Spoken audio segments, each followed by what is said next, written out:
Thank you very much. Please let's take a seat.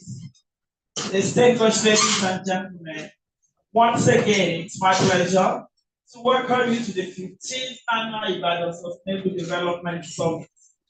It's an annual conference of the Center for Sustainable Development, which we know as CSDF in UI, but now under the Department of Sustainability Studies in the Faculty of Multidisciplinary Studies.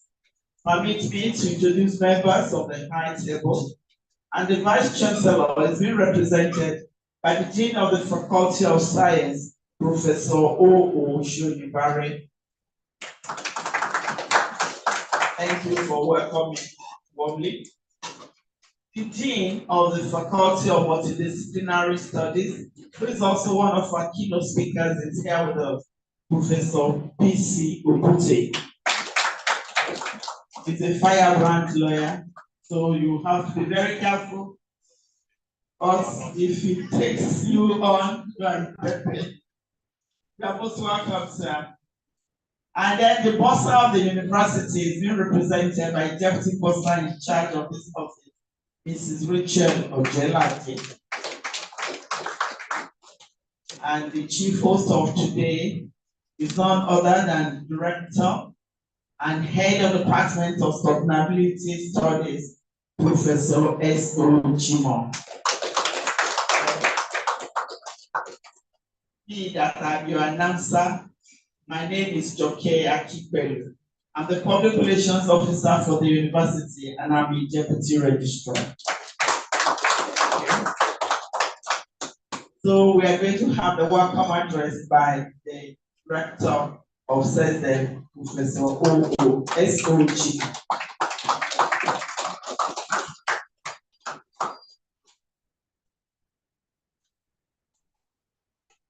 Thank you very much. Let me start by apologizing profusely for starting this program far behind schedule. I want to apologize on behalf of myself and management staff and students at the Center for Sustainable Development.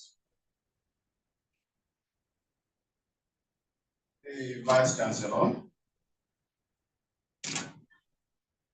represented by the Dean of the Faculty of Science, Professor Soliman, the Deputy Vice Chancellor Admin in absentia, the Deputy Vice Chancellor Academics also in absentia, Deputy Vice Chancellor Research, Innovation and Strategic Partnership. Maybe somebody will come to represent her later. The bursar, represented by a deputy bursar, Mrs. Rachel Ojelade. The university librarian, Provost, College of Medicine, Provost, Postgraduate College, Dean, Faculty of Multidisciplinary Studies, our own Dean, Professor Peter Obute. Deans of other faculties are present. The Director of Public Communication of the university. Heads of departments are present. Staff and students of the Department of Sustainability Studies, Center for Sustainable Development, distinguished ladies and gentlemen. I am delighted to welcome you to the Department of Sustainability Studies, Center for Sustainable Development of the Great University of Ibadan, on the occasion of the 15th Annual Ibadan Sustainable Development Summit. The Center for Sustainable Development was established in 2010 as a mark of commitment of the University of Ibadan to the issue of sustainable development. The idea of the center came about with the inception of the MacArthur Foundation-funded Masters in Development Practice program, designed to holistically address issues in sustainable development To put the center on a sound footing, other development-related programs were brought on board with the approval of the center by the Senate of the University of Ibadan in May 2010. It is gratifying to know that due to the industry and commitment of the past directors of the center, now a Department of Sustainability Studies, the center has successfully run 5 academic and professional master's programs and 3 outreach programs.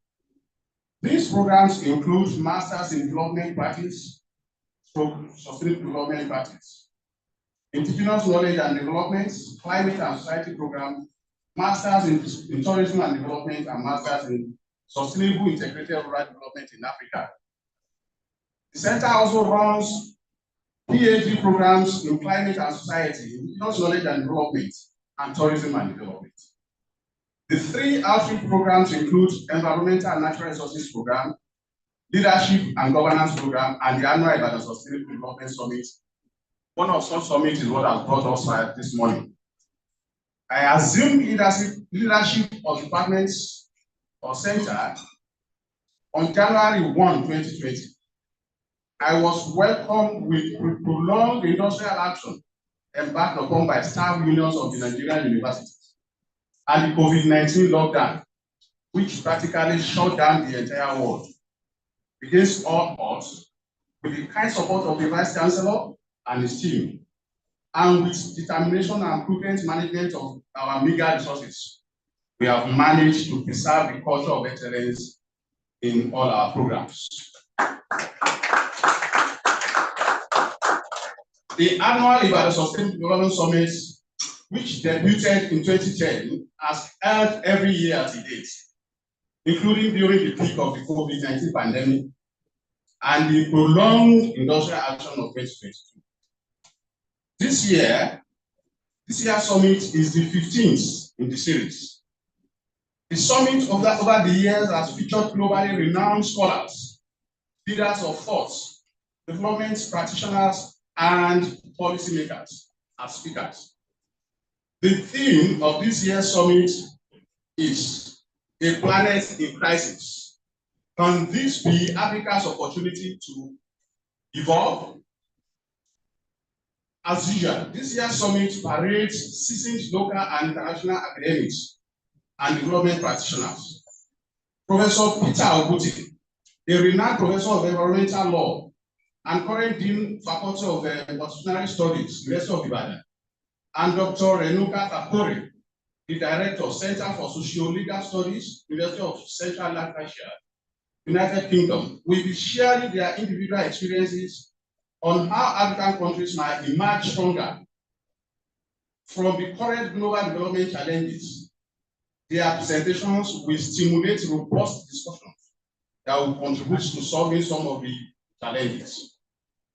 May I seize this opportunity to place on record our sincere appreciation to the Vice Chancellor, Professor Kayode Adebowale, SMNI, and his team for the tremendous support we have received from the university administration over the years, without which today's events would have been impossible. I express my profound personal appreciation to your person and your office for responding to our distress call following the unfortunate explosion at Bodija Estate on January 16, 2024. I'm glad to inform you, Mr. Vice Chancellor, sir, that the renovation work approved by your office is virtually completed. This is one of the places affected by that explosion.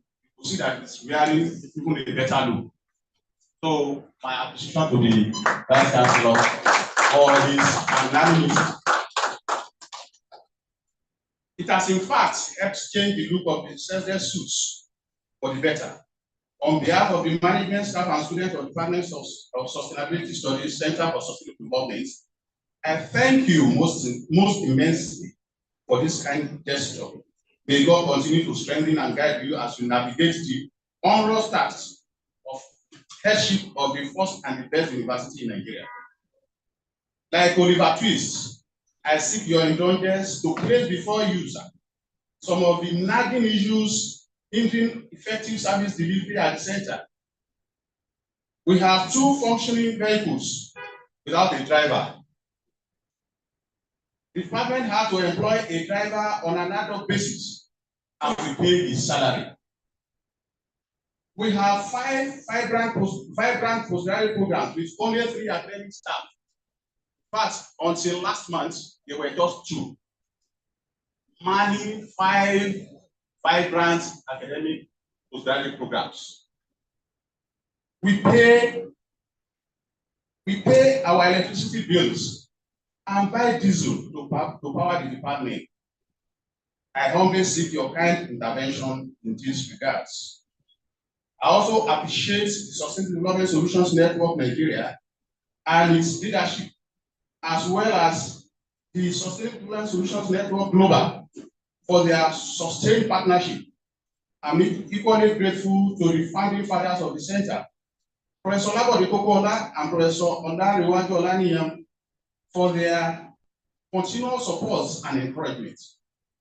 In fact, without Professor Kokola's kind gesture, this year's summit would have practically been impossible. We appreciate you most immensely, sir. I recognize and appreciate the hard work of the local organizing committee led by Dr. Ola-Olowoyo and other members of the committee, Doctors Sahid Ojolowo, John Fadaero, Olumuyiwa Akande, Mrs. Rachel Ojelade, Mrs. Muyibat Raji, Mr. Abiodun Aina, Mr. Ola-Oye Alabi, and other members of the committee.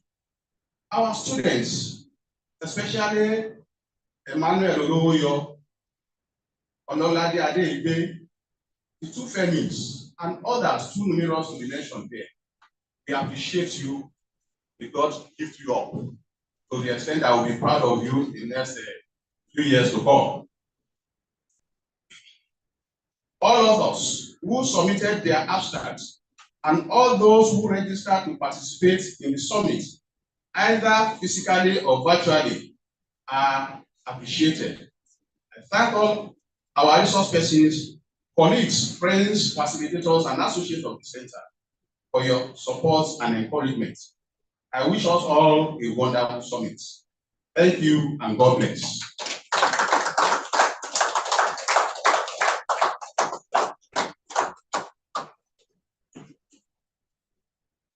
I am a Christian, and I believe that there is good in evil. In 2020, the world was shut down because of COVID-19. But it woke us up. It made us realize that some things are possible. That it is possible for us to attend meetings anywhere in the world without leaving the confines of our rooms. And this is why this summit is hybrid. We have people that are joining us online. And one of them has been mentioned by the director. He's a founding father of SESDEP, Professor Labode Kokola, Director of Sustainable Development Solutions Network, and the Chief Executive of the African Forest Forum. So now it's going to give us the introductory remarks. Distinguished ladies and gentlemen, please let's welcome Professor Kokola. Thank you.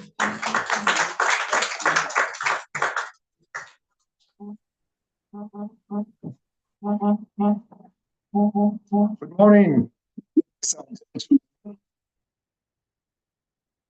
Good morning. Please, can I be heard? Can you, sir? Good morning, sir. Okay. It's afternoon here, and nobody told me I was going to make an introductory remark. I was expecting this meeting to start by 9 o'clock in Nigeria, and here we are. But I'm very glad to join you virtually. I don't know why my camera is not showing. Can you see me now? Can Go I ahead, be sir. seen? Can't see you. You Can't cannot see see you, me. but can hear you. Oh, okay. Well, unfortunately, maybe from your end. So I'm glad to be with you this afternoon. It's afternoon in Nairobi, and I guess it's still morning in Nigeria.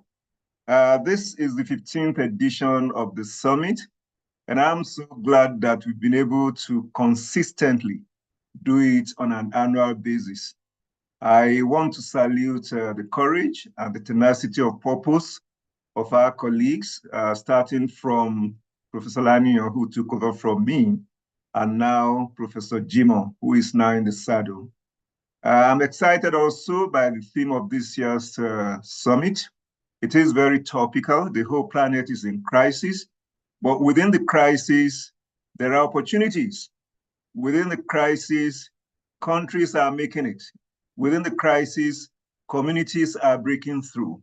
And I don't see any reason why Africa and Nigeria cannot take advantage of this crisis.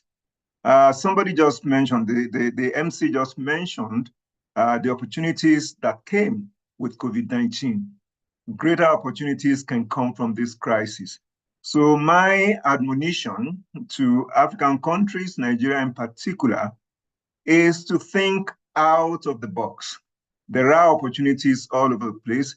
We have what it takes to break through. We have all the natural resources that we can imagine across the globe. Let's make use of these natural resources. Let's make use of our human resources, and we can make it. So on that note, I want to also appreciate the Vice Chancellor for the support he has given to the center since his administration started. I visited the center about 2 weeks ago, and I was excited about the renovation that's going on there. We deeply appreciate you and the university administration. So I wish all of us a wonderful summit. I will try to pop in every now and then because of my busy schedule. Good afternoon from here and good morning in Nigeria. Thank you very much.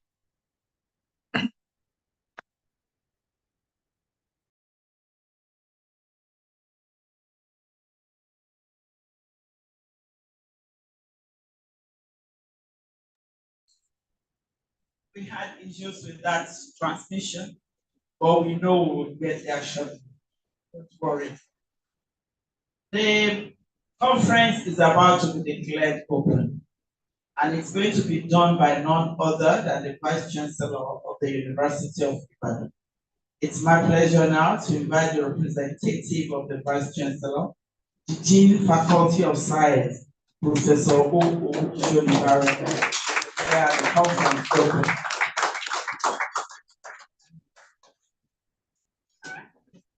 Good morning, everyone.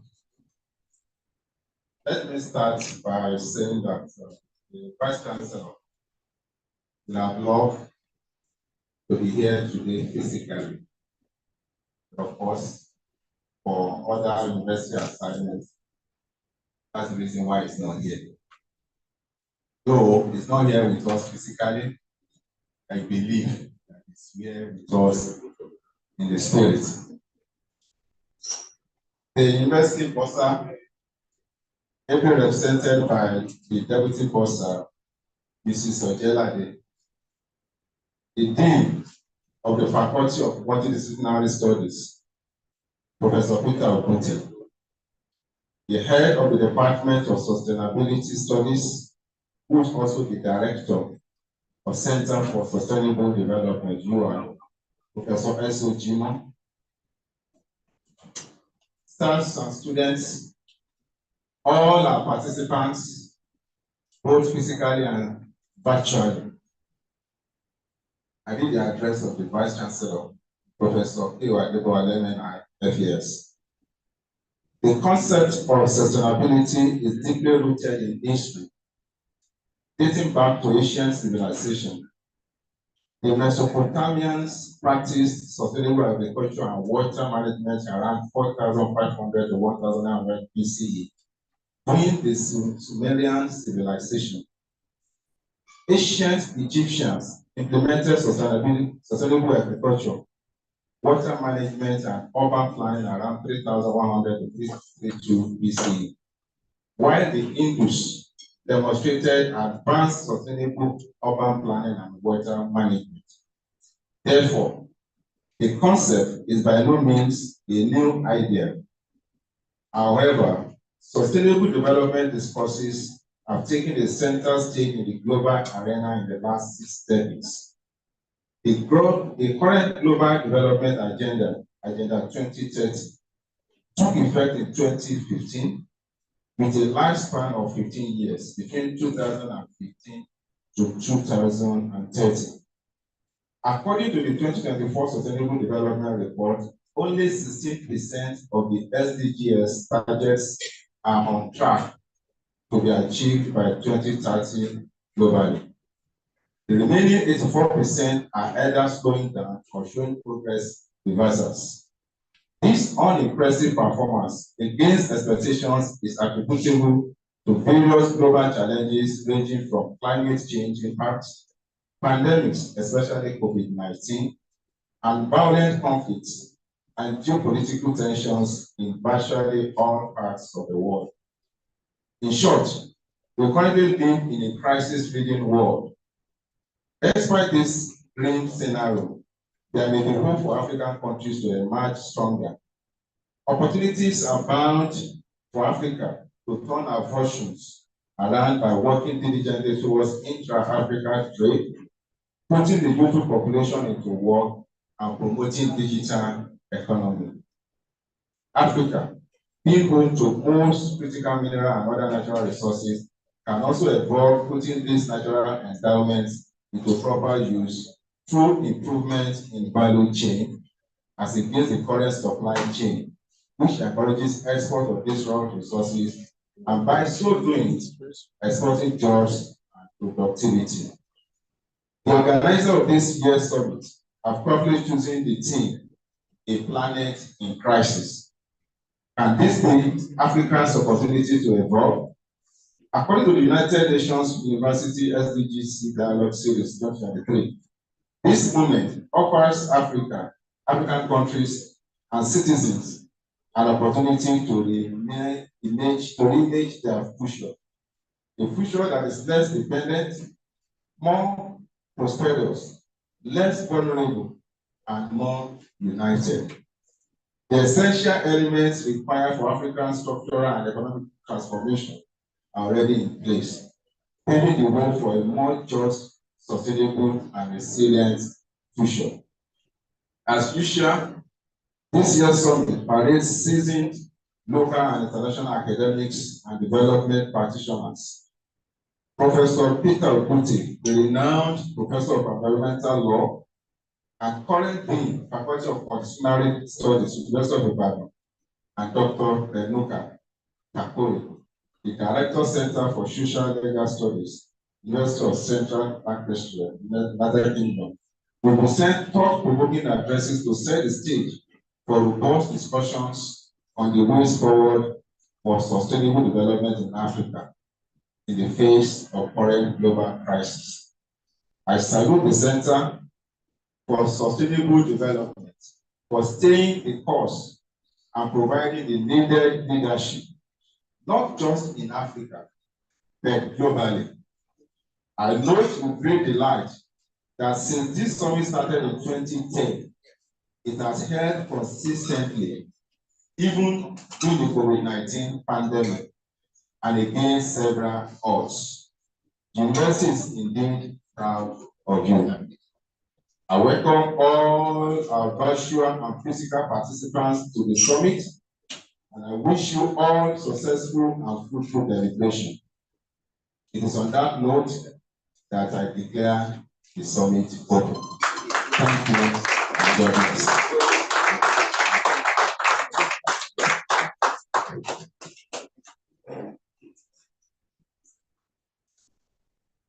The program says we should go for group photograph now, but because we are running behind schedule, and the woman who is delivering the keynote address will be speaking to us virtually, and she's already waiting. So we'll take the keynote address, and after that, we'll go for the group photograph. Thank you, please. Thank you for your patience as we listen to Dr. Renuka Takuri from Lancashire. Thank you so much. Thank you. Good morning, everyone. Honorable Chair, can you hear me properly? Hello? Good morning. Can hear Good you. morning. Okay, shall I go with my keynote?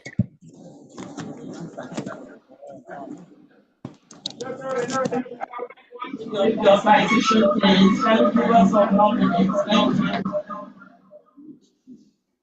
Sorry, I can't hear you properly. Dr. Renuka Zachary teaches across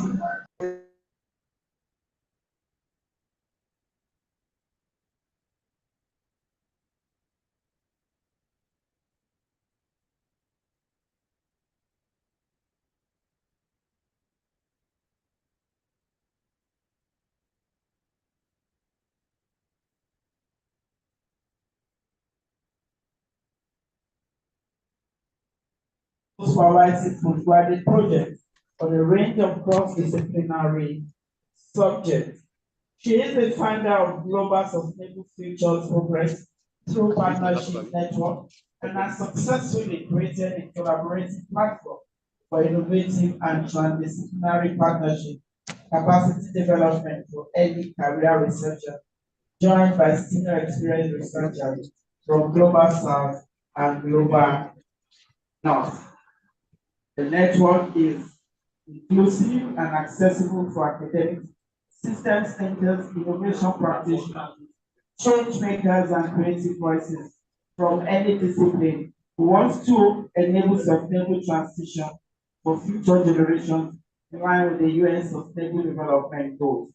And Renuka aims to forge connections outside of academia with other stakeholders such as government, community groups, and business. Distinguished ladies and gentlemen, I invite you to listen to Dr. Renuka Zachary.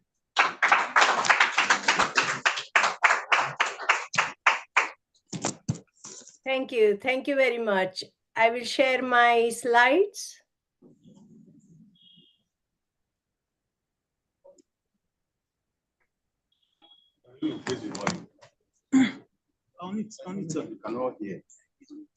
Can you hear me okay?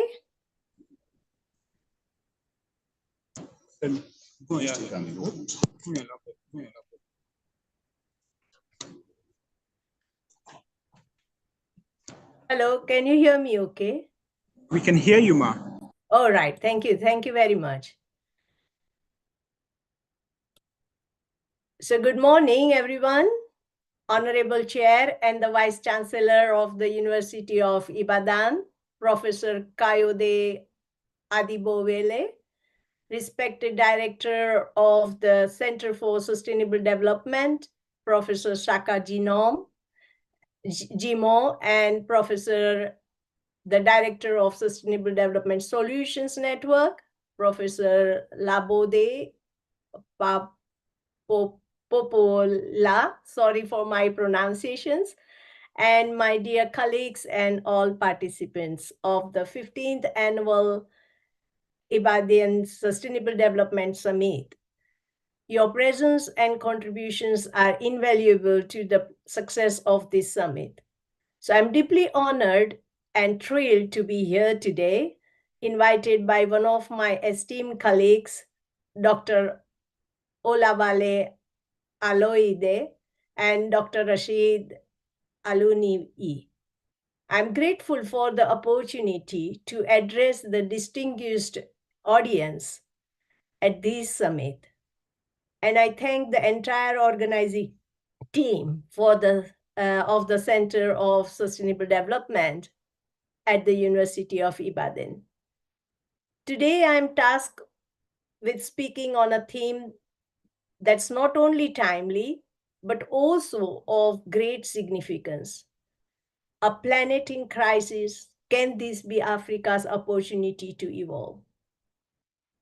First, I will introduce my worldwide initiative, GSFN, and then second, I will use some historical data to compare Africa's state of art and highest, what I mean by a planet in crisis. And thirdly, I will focus on how Africa has opportunities to evolve. So this is my initiative, Global Sustainable Futures Progress Through Partnership Network, and let me share my vision through a video.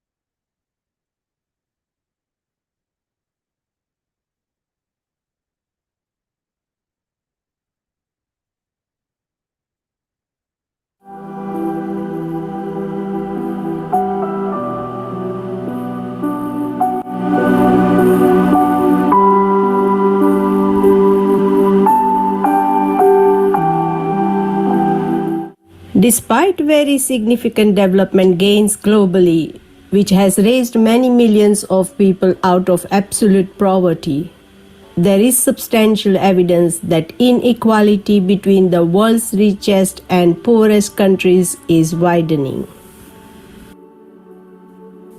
Today, the world has become more complex, and poorer countries have experienced significant economic and social development. However, the inequalities within countries have also been growing, and some commentators now talk of a global north and global south, referring respectively to richer and poorer communities which are found within and between countries. There are many causes of these inequalities, including the availability of natural resources, different levels of health and education, the nature of country's economy and its industrial sectors, international trading policies and access to markets, how countries are governed and international relationships between countries, conflict within and between countries, and a country's vulnerability to natural hazards and climate change. So most importantly, researchers are called upon to address the barriers to climate science in the global south. These culturally diverse nations of global south are united by common threats to their sustainable futures. Challenges faced in creating collaborations, partnerships across national borders and academic disciplines. Through Global Sustainable Futures Progress Through Partnership Network, we want to play a leading role in creating an inclusive, collaborative, innovative, and engaging platform for early career researchers and like-targeted stakeholders, including startups and entrepreneurs, supported by experienced senior researchers and business leaders, where everyone can share in their research, innovation, visualization, and enthusiasm in parallel to network success. Our fundamental objective is to create a strong research environment, building to a multidisciplinary and multisectoral team of endogenous professionals that would be capable of pursuing and utilizing participatory and integrative approaches in solving public and environmental sustainability problems. Therefore, our priorities are empowering and capacity building, working with researchers to empower communities and individuals, increase independence and support to those who need it, give researchers and stakeholders the legacy of sustainable practices, fair and inclusive, improve economic and social and environmental equality, pursuing development which offers fair distribution and access to good quality life and working conditions.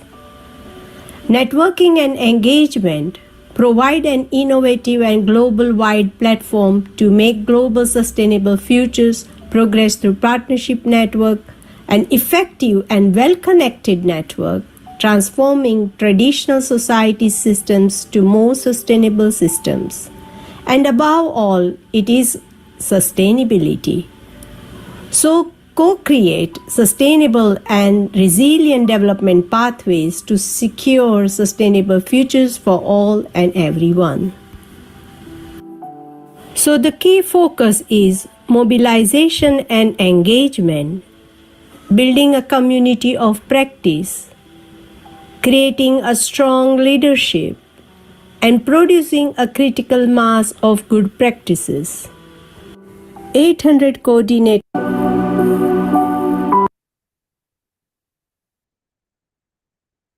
So this was, I developed this, my vision in 2019 when I started this, my initiative. And this video was done 6 months after, where I got 8,000 coordinators already joining me. However, today we are, I will show you the impact. But before that, I want to share now my few slides again.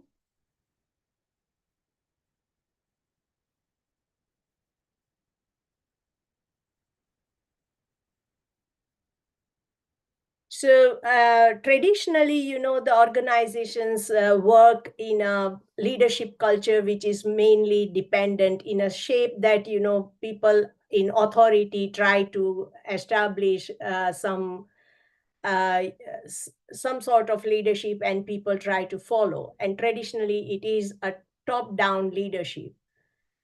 While having that, we have also developed independent leadership where people work in silos. They are experts in their own way, but they are working in a focusing and also, you know, contributing to a cause, but however, they do not interconnect with each other. Whereas here, this interdependent leadership model, which we have developed in our network, allows everyone to connect each other and collectively contribute to a high level value that we have in common, that we should be not leaving behind anyone, and also contributing to the highest value of sustainable future, like co-creating our sustainable future. So that is the culture we have developed, where there is no command and control, but it is adaptive, flexible, and it shapes on its own. And also it is aspired or builds on everyone's aspiration. And it also works like it allows you to develop self-leadership, that is proactive accountability. Just as I'm coming here today proactively, like I wanted to share my knowledge and I'm coming here, and likewise everyone does in GSFN.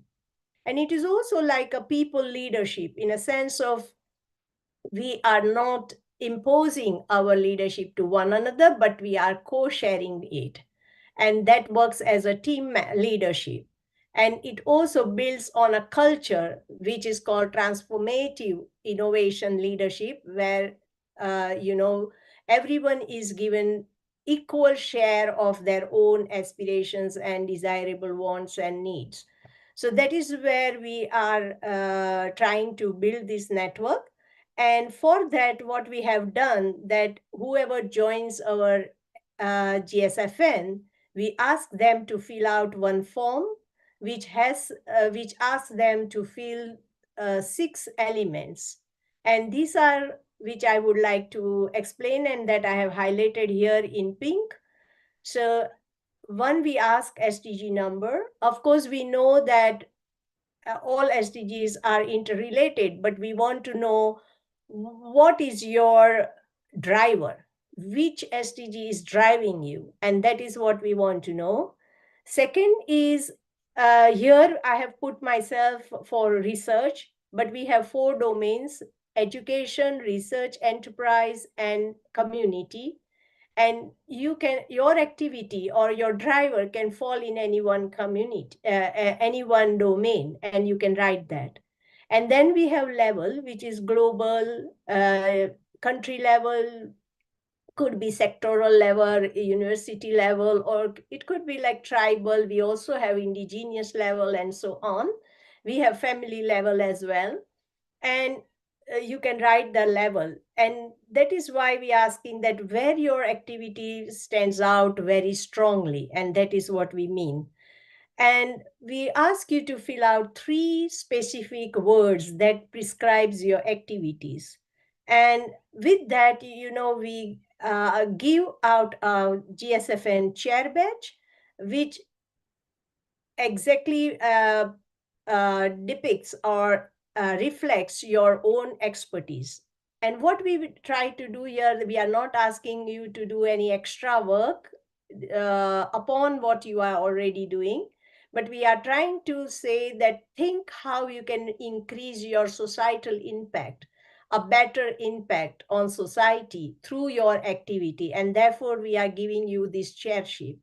And every year, at the end of the year, we have an annual program, our annual conference, in which we announce the awards.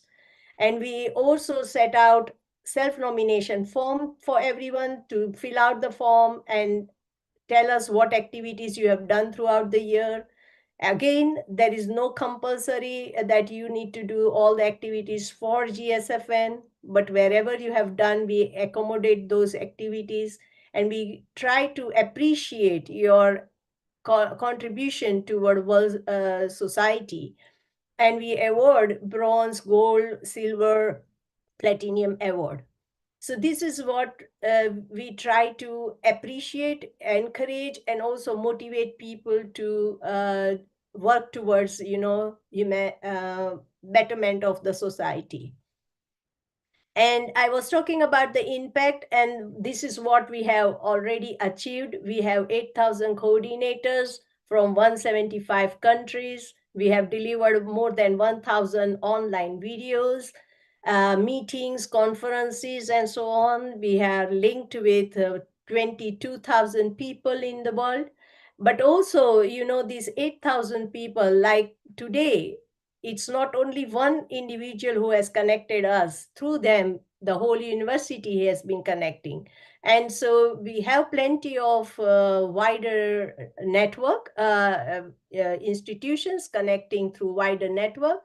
And therefore, I am connected to more than 1.5 million people. And we have also won 6 prestigious awards through this collective movement. And one of them is I'm really proud that the government of Argentina invited me to receive Sustainability Leadership Award. And that was only because I was able to communicate to so many people and bring that strength of collective leadership. And we have, as I mentioned, we give out awards. In these last 3 years. We have awarded 500 GSFN coordinators. And we have also made more than 5,000 media posts. We have delivered 5 free educational courses.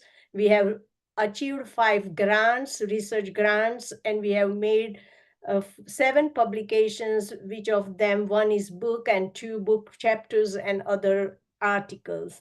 And that is how we are building the connectivity and the capacity in Global South. And here is some of the things that I have already mentioned.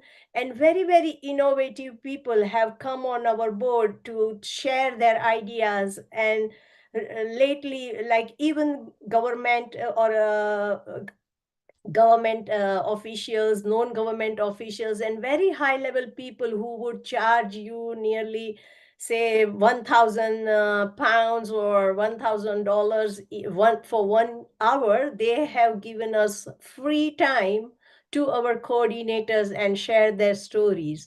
We have also filmed nearly 4 films for free, screening offered to us for free, which were all nature-based and very highly recognized in sustainability. Recently, we have been doing Global South summits, and they are monthly summits. And we have hosted one summit in Pakistan in January, second in Egypt, third we hosted in Kenya, fourth we hosted in Nigeria, and then we hosted in Zambia, we hosted in United Kingdoms, and so on. So we are working highly on building the capacities. And our agenda for Global South Summit is to bring a connection or bridge the gap between high-level people who are speaking high-level dialogues at national and global level, and like talking about national determined contributions and SDGs. And we want to understand the perspectives of the citizens who are at a ground level, community level, who want to show what they are doing, how they are doing, what are the challenges, what are the issues they are facing. And that is what we bring in our Global South Summit. And these all are recorded and free on our website. So do take time to visit our website and fill up a form and join us. Having said all that, I will now move to a planet in crisis. When I say the phrase planet in crisis, I mean to say that there are urgent and unprecedented challenges facing Earth today, primarily driven by human activities. These range from accelerating climate change and deforestation to biodiversity loss and pollution. The natural systems that support life are under severe threat. Rising global temperatures are leading to more frequent and intense natural disasters, while habitat destructions and environmental degradations are pushing countries or countless species towards extinction as well. So these interconnected crises not only jeopardize the health of our planet, but also pose significant economic risk. And climate change, environmental degradation, and biodiversity loss threaten key industries such as agriculture, fisheries, and tourism, leading to reduced productivity and job losses. The increasing frequency of the natural disasters imposes heavy cost on infrastructure, disturbs supply chain, and strains government budgets. The depletion of natural resources and rising cost of adaptation measures burden economics worldwide, particularly those in developing regions. And without decision action or without understanding what are the issues, what are the economic consequences of our actions being on ground, is very highly important to understand and to make it clear that immediate collective actions are essential to restore balance and protect our world for future generation. So let me dive into few of the issues that I have recognized. This is not a whole list of things, but it has come just very prominent to me when I did my research. And so I thought I will like to share those with you. Now here I am comparing real gross domestic product, that is growth rate, between Africa and China. Another option I had to compare Africa and Europe. However, it overlooks key differences in history, development, and economic structures, making such comparisons less meaningful. So I thought I would compare Africa and China. And it is particularly relevant when both had population of around 1 million people, which was roughly 20 years ago, from China and from recently from Africa. So around the early 2000s, China population reached that 1 billion mark, a milestone Africa reached in early 2010s. This parallel presents a valuable perspective for economic comparison, as both regions have vast population and have faced significant development challenges. Both Africa and China have population exceeding 1.4 billion people, creating similar challenges and opportunities in managing large populations. The comparison of real gross, so GDP, growth rates is crucial for evaluating economic development because GDP is a key indicator of the company's economic health. Real GDP adjusts for inflation, allowing for more accurate comparisons over time or between different economies. It includes measuring economy performance, enabling us to understand whether an economy is expanding or contracting and at what rate, providing insights into the overall performance and productivity of a country. Second, we can also estimate change in the standard of living because that suggests that the country is generating more wealth, potential leading to better living standards, conditions. And also real GDP removes the distortion caused by inflation, meaning it is inflation adjusted. So ensuring that the growth figure represents actual increase in goods and services rather than price increases. Fourth, government and policymakers use GDP growth comparison and evaluate the effectiveness of the economic policies, determining whether interventions like fiscal stimulus or monetary policies are producing desirable outcomes. So finally, it also allows comparison of real GDP growth across countries, providing a clear picture of how different economics are performing relative to one another. So having said that, let me see what's happening here from 2018 to 2024. Africa and China exhibited distinct economic trajectories, with both regions showing resilience despite global challenges.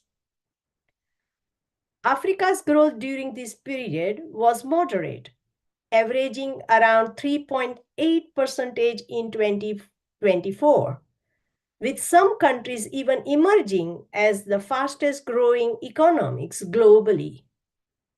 For instance, nations like Niger and Rwanda saw impressive growth rate of over 7%, driven by economic diversification and strategic investment. That is from like World Bank Open, and this is already said by World Bank Open Data. Despite these bright spots, the continent as a whole struggled with consistent external challenges, including geopolitical tensions and inflationary pressures, which hampered higher sustained growth. On the other hand, China, while still showing robust growth, saw a slowdown comparison to its earlier rapid expansion. China's growth rates hovered around 5.2% in 2023 and continued at a moderate pace due to internal restructuring and external pressures such as trade tensions with the US and the global economy downturn. According to the literature, like including daily newsletter and high-level dialogues around the world, it is concluded the following, and listen carefully this. What they say: while Africa displayed pockets of high growth driven by diversification, China's more stabilized growth reflected its mature economic state, and Africa, with its rapidly growing population, increasing position itself as a significant player, drawing comparison to China's earlier development phases. And now pay attention, please, that it says China is mentioned to be in a mature economic, whereas Africa is mentioned as to be still in earlier development phases. So, and also there is a loud noise about Africa is rising, and it is often used to describe the continent's economic potential and growth. But I argue it simplifies the reality on the ground. Although there are some success stories and pockets of progress, it's inaccurate to apply this narrative universally across Africa. The continent still remains highly diverse, with many countries facing significant challenges, including poverty, political instability, inequality, and underdevelopment. Economic growth in some regions have not translated into widespread improvements in living standards, and many areas still struggle with basic infrastructure, education, and healthcare. To truly understand Africa's trajectory, we must move beyond the catchphrases and acknowledge the complexities and varied experiences across the continent. So it is important that we do not just look at the GDP growth rate, but also understand the complexity around that.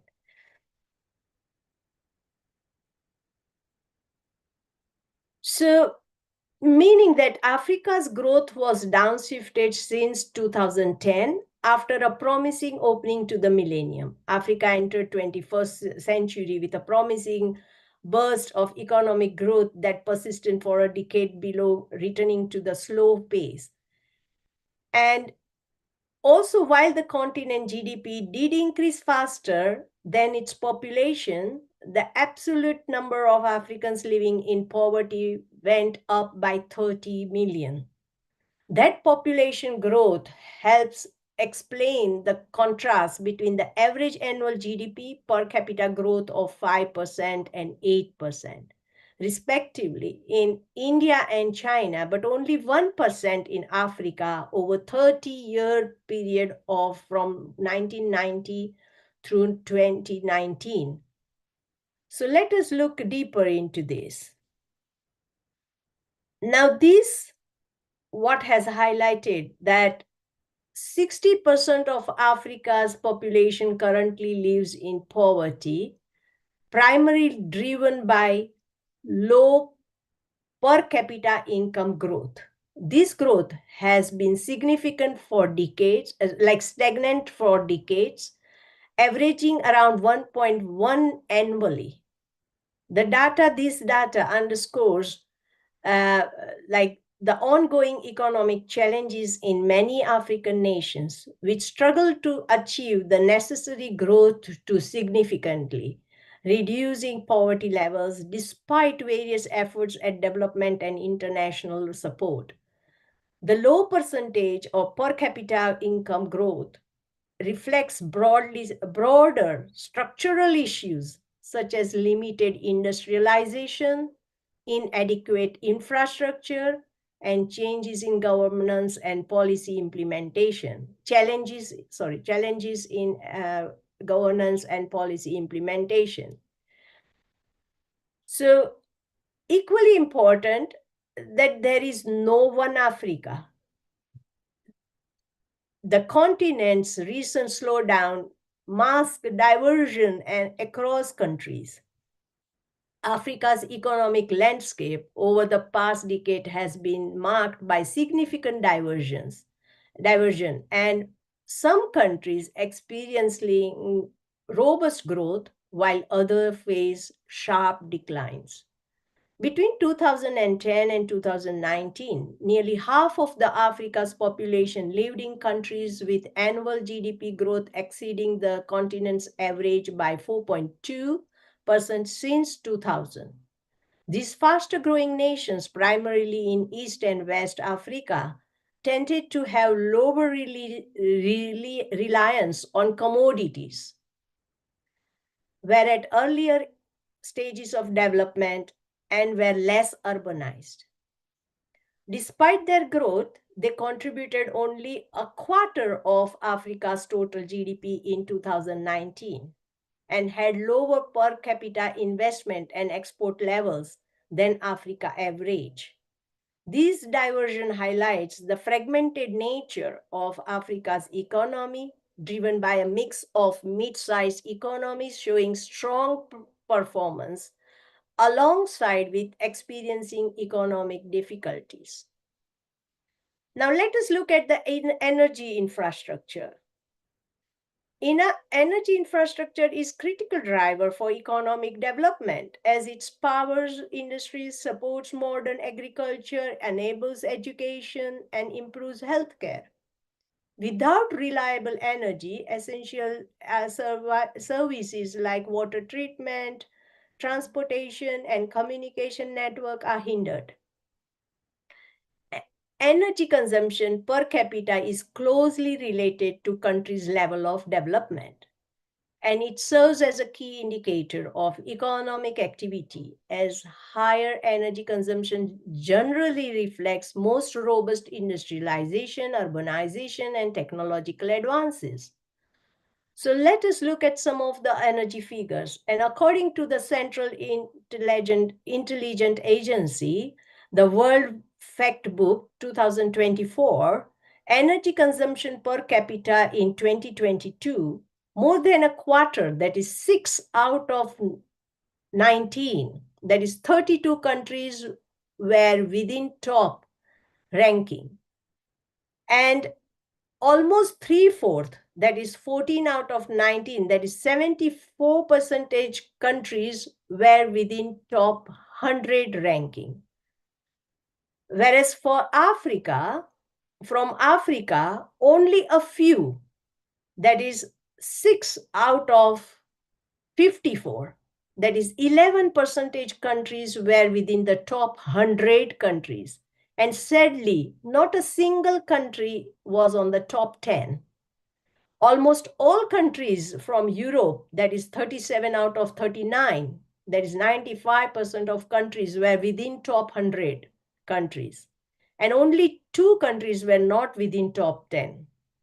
So lastly, I want to highlight that through Middle East, though Middle East is doing very well, and just about a quarter, like 5 out of 19, that is 26% are only behind. And these are Jordan, Syria, Gaza Strip, West Bengal, Yemen.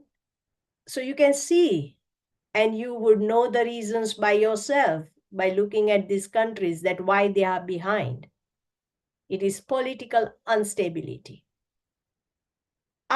So Africa's urban infrastructure remains critically underdeveloped across nearly all sectors. An estimated 100 million urban residents, roughly 18% of Africa's city dwellers, do not have access to electricity. The disparity in electrification rates between African countries is stark, while nations like Egypt, Morocco, and Tunisia have nearly achieved universal urban electrification. Others, such as Central Africa Republic, have urban electricity coverage below 40%. Even more alarming is the gap in water and sanitation infrastructure, where a staggering 66% of Africa's urban population lack access to essential services, further highlighting the urgent need for infrastructure development across the continent. Now let us see the trade. Africa trades much more with economies beyond the continent than within it. So only 10% of imports come from another African countries, and 17% of exports are going somewhere else on the continent. By contrast, across the Association of Southeast Asian Nation, or ASEAN, 21% of imports and 22% of exports are intra-regional, while in Latin America, again 19 and 20%. Having said that, you can understand that African intra-trade is low. China is the largest trading partner and has the broadest trade linkages with Africa. And what we have seen from China, that they have come seeking business in Africa. So they have gained money, not Africa.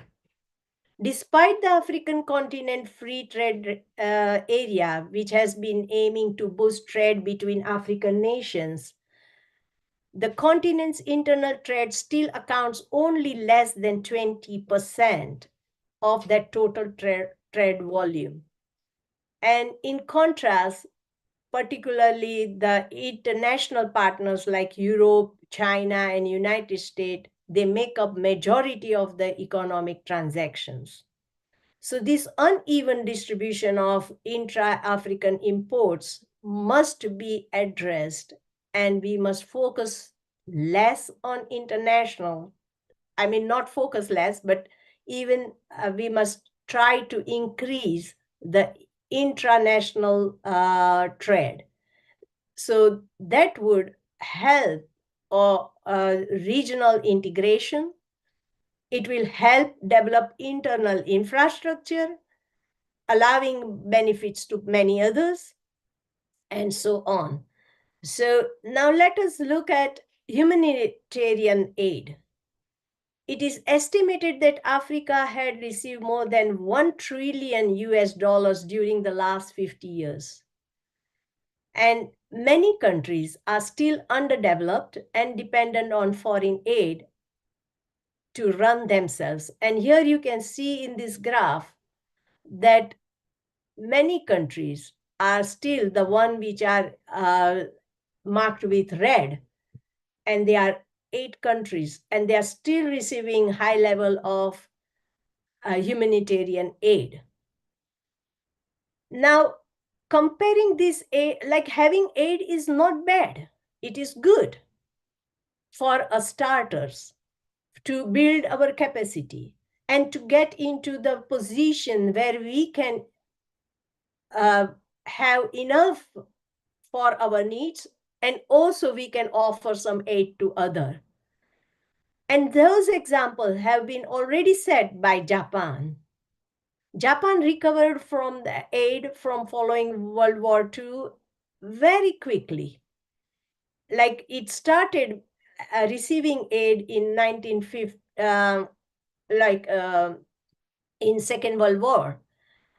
But by 1950 and 60s, Japan transited from an aid-dependent economy to a global industrial powerhouse.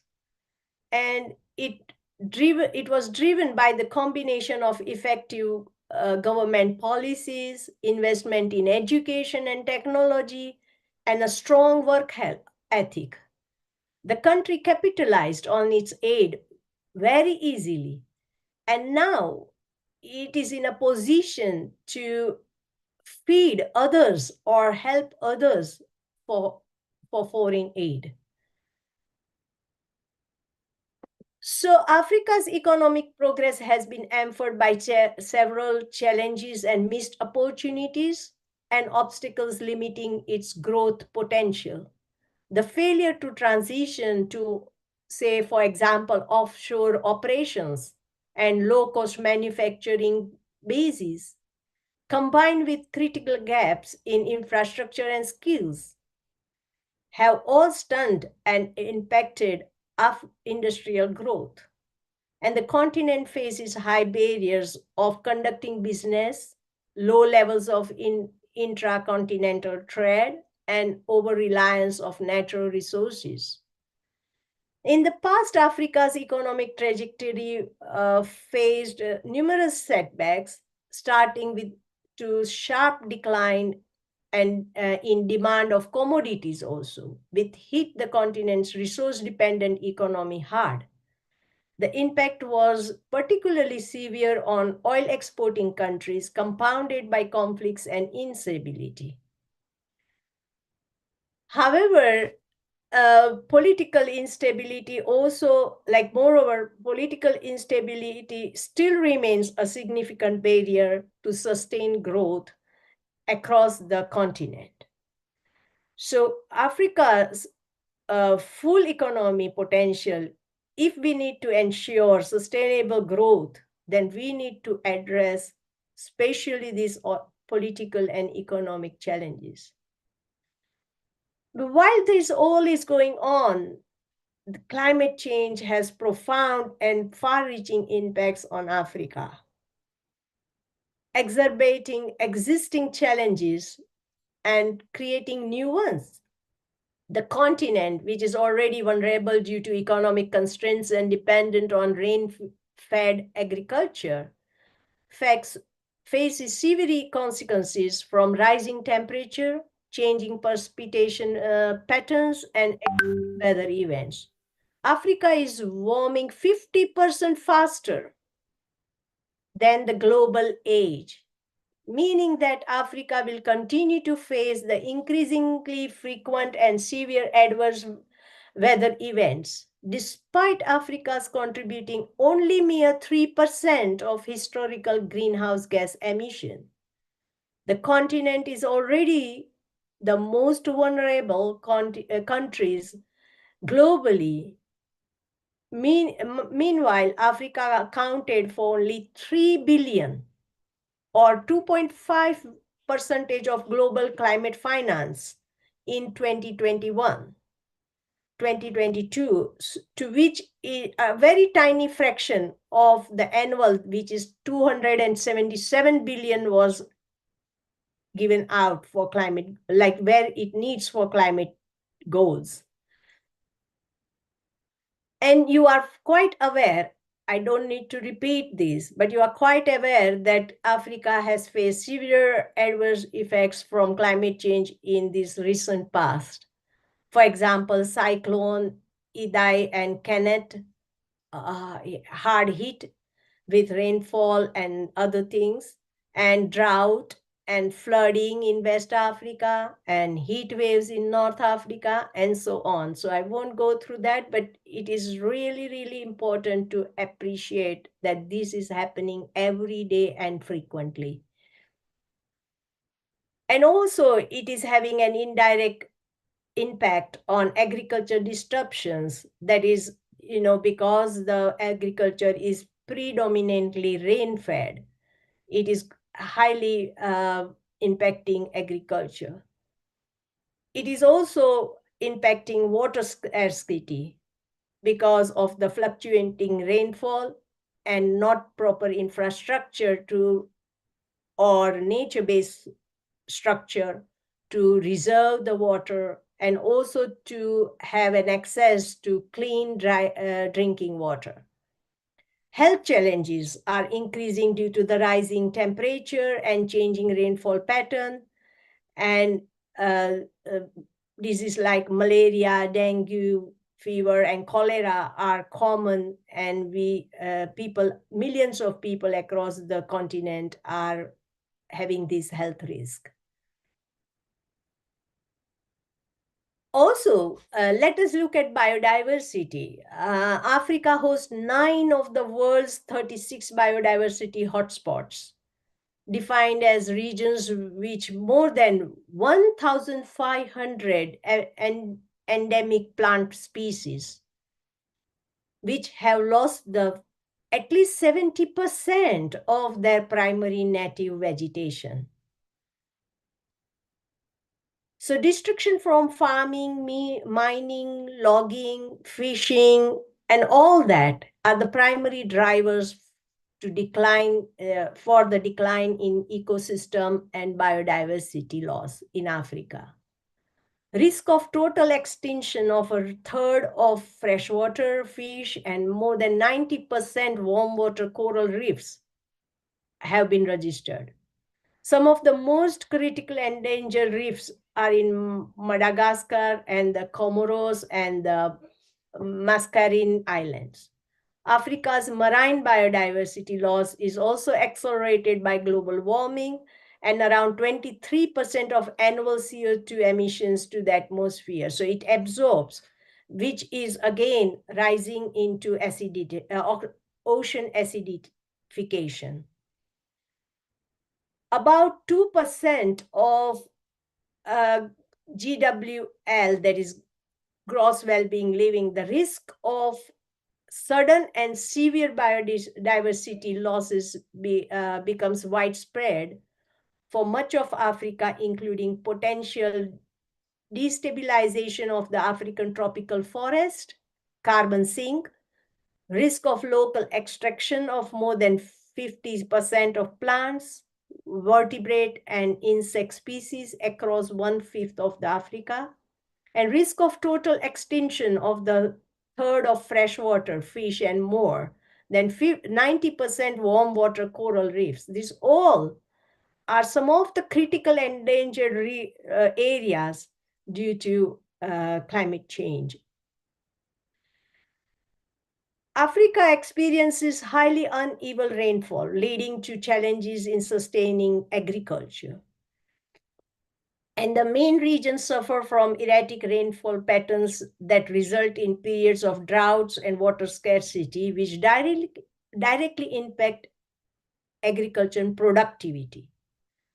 So while irrigation could mitigate these issues by providing a stable water supply, African irrigation development has lagged because of other regions globally, behind other regions globally.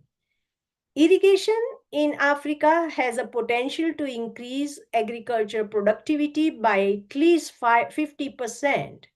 But while the global average of irrigated land is 20%, only Africa has 6% of the continent cultivated area, which is equipped by irrigation.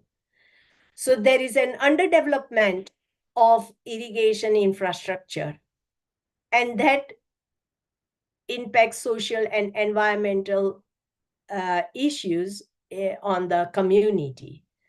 Therefore, we must think of increasing the access to irrigation and expanding the irrigation system compared to, it is very, very low compared to Asia or any other region that is fast-growing region. So now this, one of the World Development Indicator and the author Anoti Boyette has mentioned, and he has done an interesting determining Africa's participation in international trade. And it was important for them to inform, because they were interested in understanding what was the impact of this impact of Malabo Declaration. Malabo Declaration was there in 2015, and they wanted to understand what was the impact of Malabo Declaration, and therefore they wanted to understand, how this international trade impacted. Now, if you want to understand how we can increase the international trade, then we also have to keep a log of international trade so we can understand that more, according to the authors. And the share of Africa and sub-African region is in world trade of goods and services from 1960 to 2016. You can see that on the whole was decreased from 5.5% to 2.5% in 2016. So this actually show us that it declined by 0.5% every continuously every decade.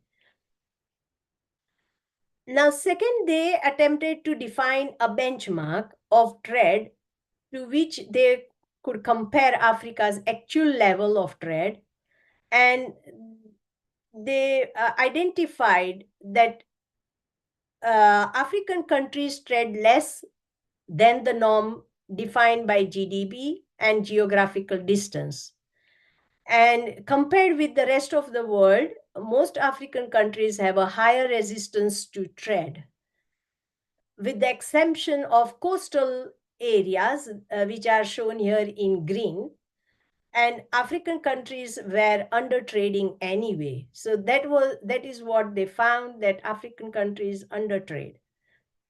And the third they did was they examined the potential causes between Africa's undertrading, like they wanted to examine the potential causes of Africa undertrading. And so they concluded that trading cost in Africa was relatively high, particularly import duties, transportation cost, documentary compliance cost, and border compliance cost.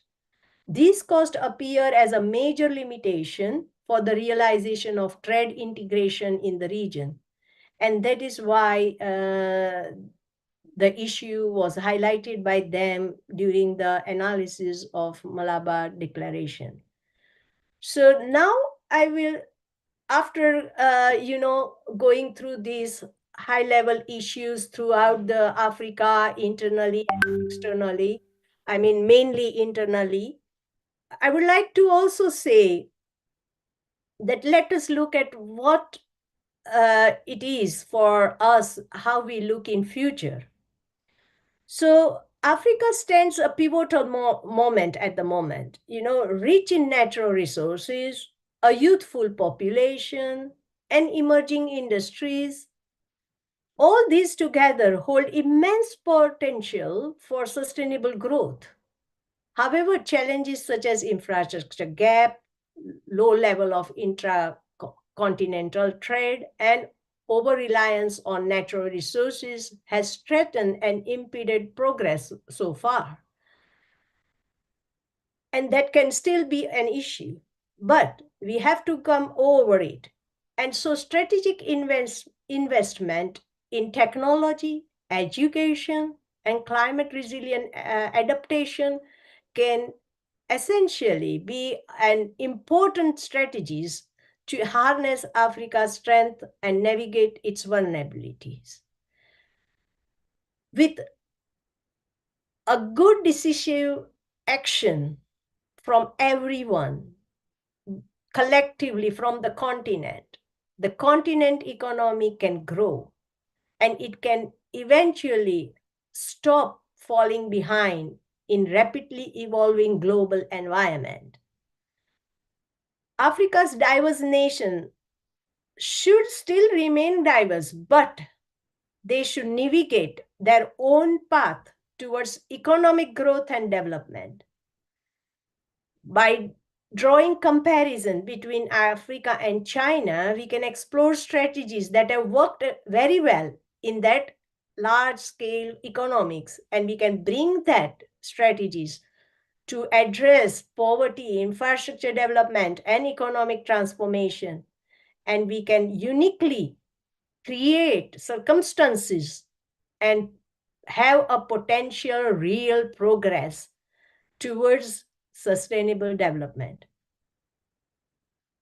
So here I want to show author Malugeta Wolgiorgi, who very recently has offered an opportunity with the significant varying democratic transition. So how you can significantly address the democratic transition among African nations. And it's a very good generic model of drivers and inclusive and sustainable development through demographic dividends. And according to author, if the labor trade, that is labor circulation, is well administered through an inclusive development approach, it can guarantee payoff of all trading parties. A need for formal trade of surplus labor is recognized to help minimize the moral hazards of the prevailing human trafficking or traffickers and unfair brain drain. Especially the heightened share of the youth population is a crucial positive driver for democratic dividend as far as creation of a decent job and relevant skills are accessible. So we need to create relevant skills. We need to create relevant atmosphere for jobs. We need to engage with the job seekers and job providers, employers, and employees, and start a formal process. Many things are done, however, they are informal, they lose out of the society. There should be a formal process. People should be supporting the whole, in creating the whole support system. That is, young generation should be going to schooling. They should be entering the labor market with a well-prepared job perspective, well-prepared future work skills. And these people would pay a democratic dividend to this. And the global labor supply is a huge potential for Africa. And tremendous reasons there should be, like, to be optimal about sustainable growth, growing access to skill and education, digitalization, gender inclusion, and youth empowerment. Family planning awareness and poverty reduction should be harnessed through people's capacities. Also, here I will now touch for digital economy. Expanding the digital economy. Africa's growing digital sector has significant accelerated economic growth for increasing connectivity. You can see here, even children in COVID time were able to get their lessons through electronic devices. And it was through like WhatsApp, TV, and many other forms. And so digital innovation, digital economy can be in its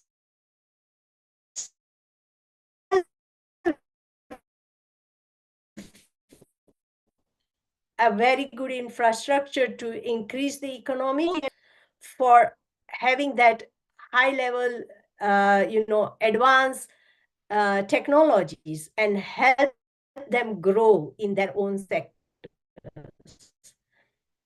And young Africans are developing innovative solutions to the local challenges. That is important to see that they are focusing on local challenges and enhancing infrastructure and leveraging the power of digital tools. And I would definitely say that within no time, this will happen. A digital transformation strategy for Africa has been developed, and it is a public document. You can also look for that. Informed by previous initiative and documents, they take into account a broad and diverse range of previous activities which have been successful, and they want to now mandate it throughout the continent level. And this would realize very easily if everyone takes part in it. So collaborative ICT regulatory measures and tools are also a new frontier for regulators and policymakers as they work towards maximizing the opportunities of affordable digital transformation across industries. And therefore, each one should be, again, understanding the issues, but also promoting better decisions for this. Recognizing the potential of emerging technologies and the impact that policy and regulatory frameworks can have on their success, countries and their regulators should encourage a regulatory paradigm that pushes frontiers and enables digital transformation. There is African digital skill gap. And there is also the locally trained human potential that African countries are struggling to keep and use at national level. And these gaps must be addressed. And it is widened in gender gap. So when we include gender gap, so we must include women participation, young participation, and widespread availability of digital skills and workshops, skills and training programs should be induced. And should be made available to individuals and businesses to harness the opportunities and guard against the risk of digital economy, that is, risk of lowering the digital economy, because that is fundamental. Digital age has come and already encroaching all our sectors. Digital entrepreneurship is also one of the priority for nation and the continent. And it takes advantage of these innovations which could grow in local level and rise across Africa. And African countries, so for African countries, there is a need for incubators, technology parks, and national and regional innovation centers.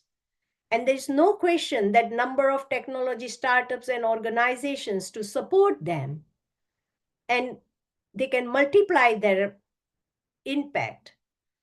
And in Africa, we have now inspiring generation of entrepreneurs that is working actively to bring the benefits of this digital age. And so we must encourage them, we must harness them, and we must reach or support their full potential as a brighter future for opportunities and possibilities for many generations to come. Digital health system. It is again a great promising area in supporting national transition and health system transformation. Positive trends include like greater recognition of importance of digital technology and need for government leadership, including the Ministry of Health in the process. And they should reduce the barriers, especially in availability of mobile devices, including smartphones, decreasing hardware cost, and better network connectivity, and a focus on integration and interoperability of digital health solutions, including the importance of standards and a focus on scale and increased awareness to harmonize all these approaches. Again, digital and environment and digital technology is going to help Africa's food system. It is very well suited to benefit the food agroforestry industry. Through its potential, we can connect millions of rural inhabitants, many of farmers. We can emerge into $1 trillion American food market. Digital technologies can upstream input, suppliers. They can connect to the suppliers of seed, machinery, fertilizers, finance, and advisory services, bringing everyone on one platform.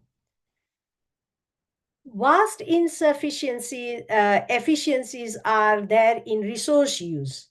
And with the data, with knowing data to each and everything, we can decrease that overlapping and waste of resources. We can transform them seamlessly into circular economy. We can identify people who would be interested in waste. We can identify people who would be interested in purchasing the waste products into raw material and completing the cycle. There, we should be advocates of zero waste world, and that we can do it by digital technology.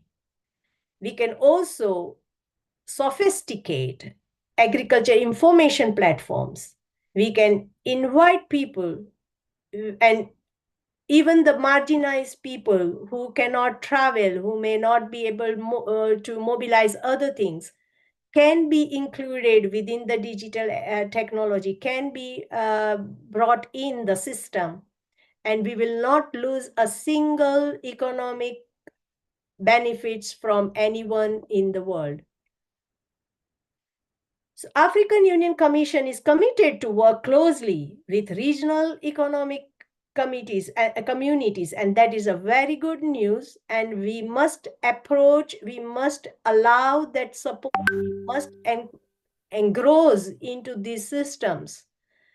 They are forming some cybercrime and cybersecurity policies, national policies, and legal and regulatory policies. They are also including human and institutional capacity framework. They are the foundational block for building a new economic transformation in many, many areas. And we must acknowledge that. We must understand how we can contribute and how they can contribute to your own objectives. The incidents and threats of, like cyber breaches and other things can be stopped by taking informed actions. And we should be a responsible citizen for using those AI and other tools, digital tools. And we should incorporate their policies to enough or make ourselves capable to understand those, what are the requirements, and be aware of that. Research and development, that also has been committed by the African Union, and they, again, here digitalization is going to be a big part of helping research and development institutions. I have come to know a high-level African research platform which brings all the literature around the world, especially from the African authors, on their platform. And they have initiated a free access to everyone, to each and every one of African citizens.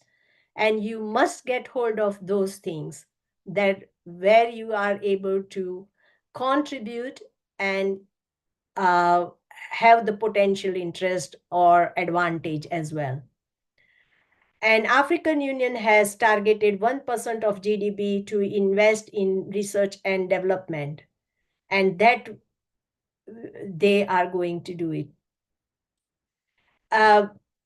Now, in 2019, the service sector, let me talk about how we are transforming the sectors. And the service sector became Africa's leading economic driver, contributing to 56% of continent's output from 50% to 2000, largely due to shift from extractive industry impacted by a slowing commodity cycle. And what has happened that from 2000 to 2010, Africa's service sector saw 1.8% productivity increase, which, if regained, could boost gross value added, that is by $400 billion by 2030. So even if we go back to what we were achieving, it will be a huge difference. And productivity, however, varies, but especially in trade, it is informal and low-paying jobs, and that we should be addressing to make it formal, to be contributing to economy, and we can become a top-performing, Africa can become a top-performing services hubs. Now, Africa Continent Free Trade Area is one of the flagship projects of Agenda 2063 and Africa's development framework. So it aims to accelerate intra-African trade and boosting Africa's trading position in the global market. It wants to create a single market of goods, services facilitated by the movement of persons in order to deepen the economy integration. And this can be achieved. It would be if it is promoted and attained sustainable and inclusive social economic development, gender equality and structural transformation, and all this, if it is integrating, and it says it will integrate, then it is going to happen. But then how you have to be knowledgeable of how you can get into this area, how you can contribute to it, and how you can resolve the challenges at local level and multiply and overlapping, avoid any losses of overlaps and become more prominent into this area.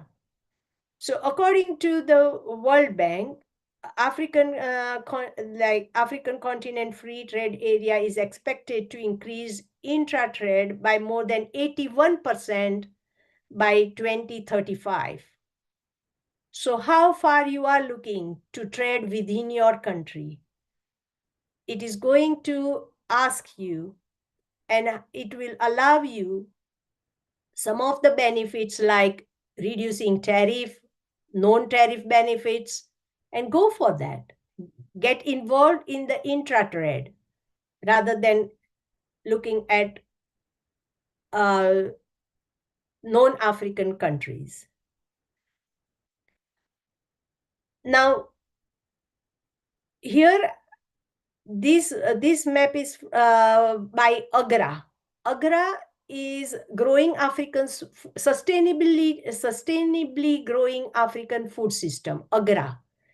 It is an African-led institution focused on scaling agriculture innovation that helps smallholder farmers towards increased income, better livelihood, and improved food security.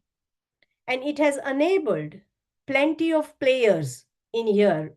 For example, like businesses, farmers, non-government organizations, private sector businesses, and many more. And it is delivering a set of proven solutions to small-scale farmers and indigenous African agriculture enterprises. And they believe that this income generation will be only possible with agriculture transformation. And they are also investing in communities' resilience key to reducing climate change impacts. So connect with them, understand their objectives, and how you can be a part of adopting good agronomy practice and technologies. And lastly, I would say African Development Bank has made concentrated efforts to mobilize increased climate finance for the continent. And they have committed to allot at least 40% of its annual investment amounted to 25 billion as climate finance during 2020 and 2025. And they are largely on target to achieve this goal. Since its launch in 2021, the African Adaptation Acceleration Program, AAAP, has helped shape 8.4 billion in investment that has built climate resilient for nearly 60 million vulnerable people in 35 countries and generated over 700,000 jobs. So AAAP is upstreaming financial facilities, and it is going to be a huge resource in developing the Africans' capacity against climate change. So I will stop here and I will look for your questions. Thank you very much.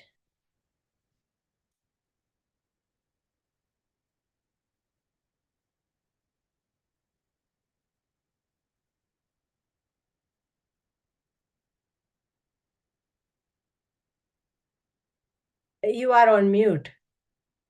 Thank you for a beautiful lecture. Thank you.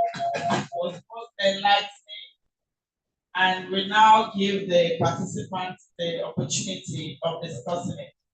But before we do that, I'd just like to invite the Deputy Professor of the Postgraduate School, Mr. I.O. Gopola, to the high table.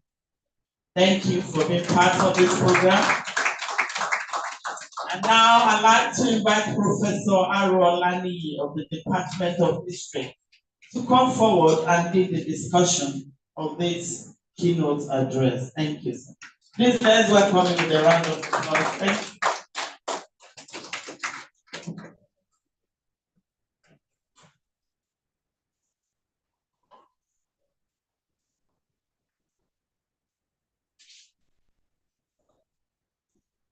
The Vice Chancellor,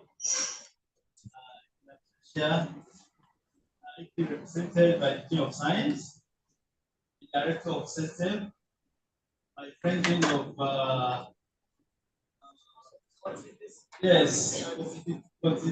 Faculty of Constitutional Studies, our Deputy Bossa, our Finance Officer, our accountant here, distinguished ladies and gentlemen.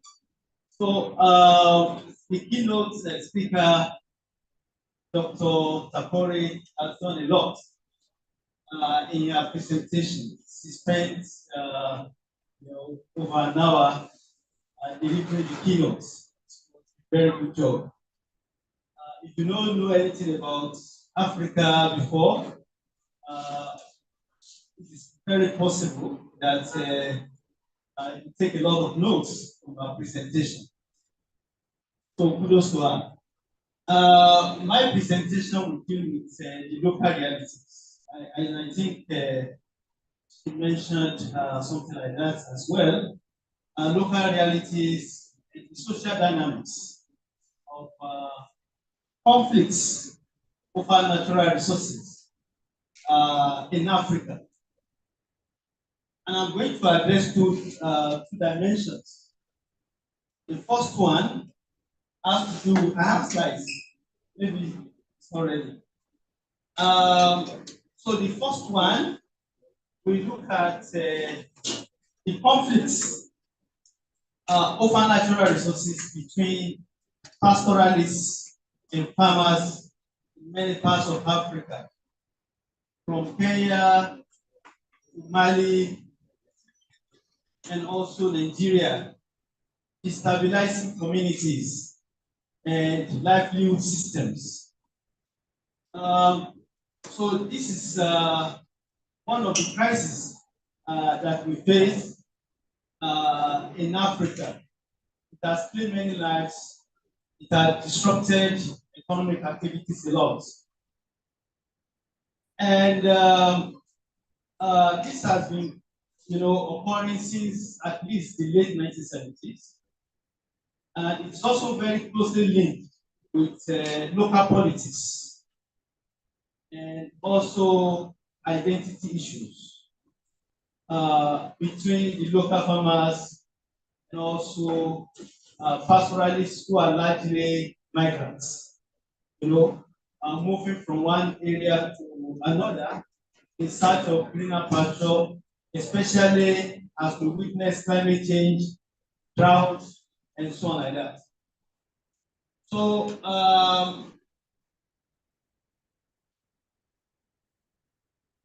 conflict between farmers and pastoralists has destabilized a lot of countries. What is happening in Mali today has genesis in farmers, and there's a conflict to the extent that the local farmers has raised vigilante groups, that are also hunting livestock and all that. So next slide. So a lot of studies have been carried out. Personally, I carried out field work on farmer-sellers conflict in Oke-Ogun area of Oyo State, where Bororo Fulani and Yoruba farmers are loggerheads. And these conflicts are not resolved. The police, community elders are unable to resolve the conflict because it's cyclical. So it comes annually. Next slide, please. So I will not go to about theoretical frameworks and all, but it's something I would know that is widespread in Africa, as I've said, and there is increasing competition for natural resources, and it has added a pressure to the fragile local politics and also economic equilibrium. So it's a very big problem in many parts of Africa. Next slide.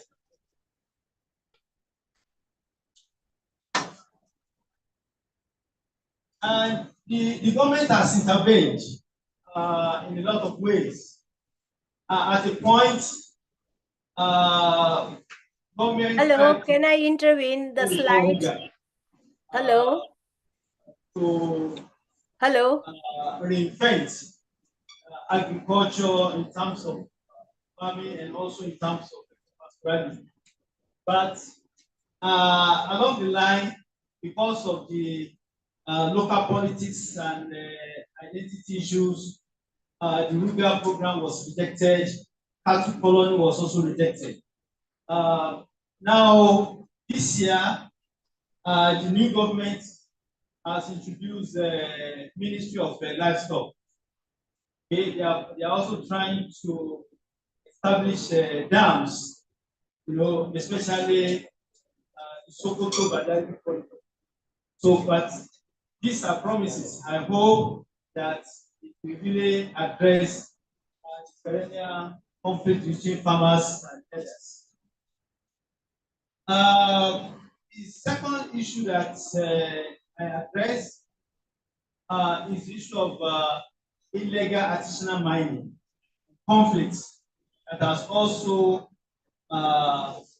increased insecurity in Nigeria and also other parts of Africa, because South Africa is also facing the crisis of illegal artisanal mining. In fact, they call it Sama.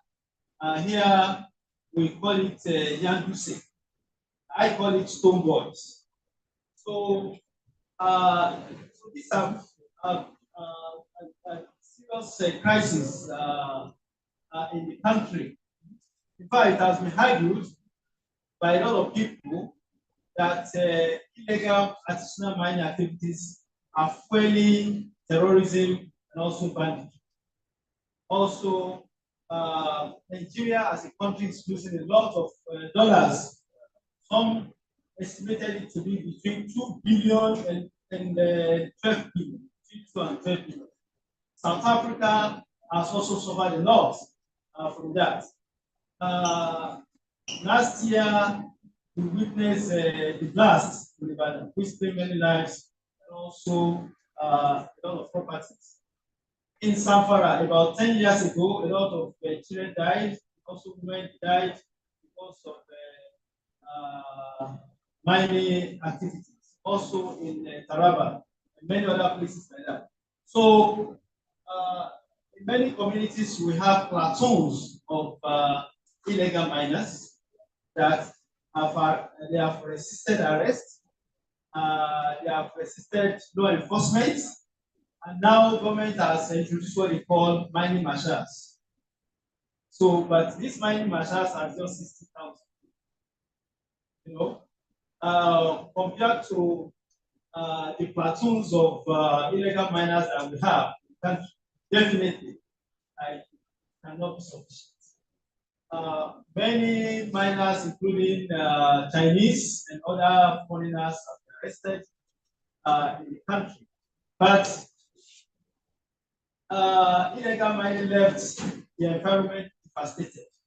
So we are facing environmental degradation because of illegal mining. Apart from what we are witnessing in the Niger Desert, which is a different ballgame entirely due to the gas flaring and also illegal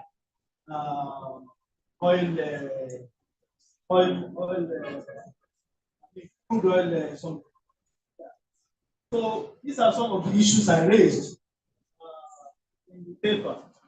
So we are going to welcome questions and comments. Thank you very much.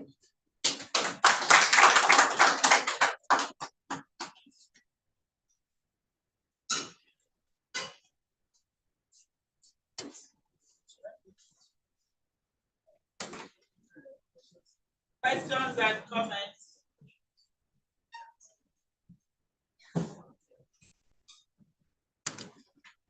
Thank you so much, keynote speaker, for that wonderful speech.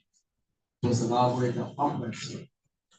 I never have some comments regarding some of the recommendations made for Africans to consider now to facilitate sustainable development of the country.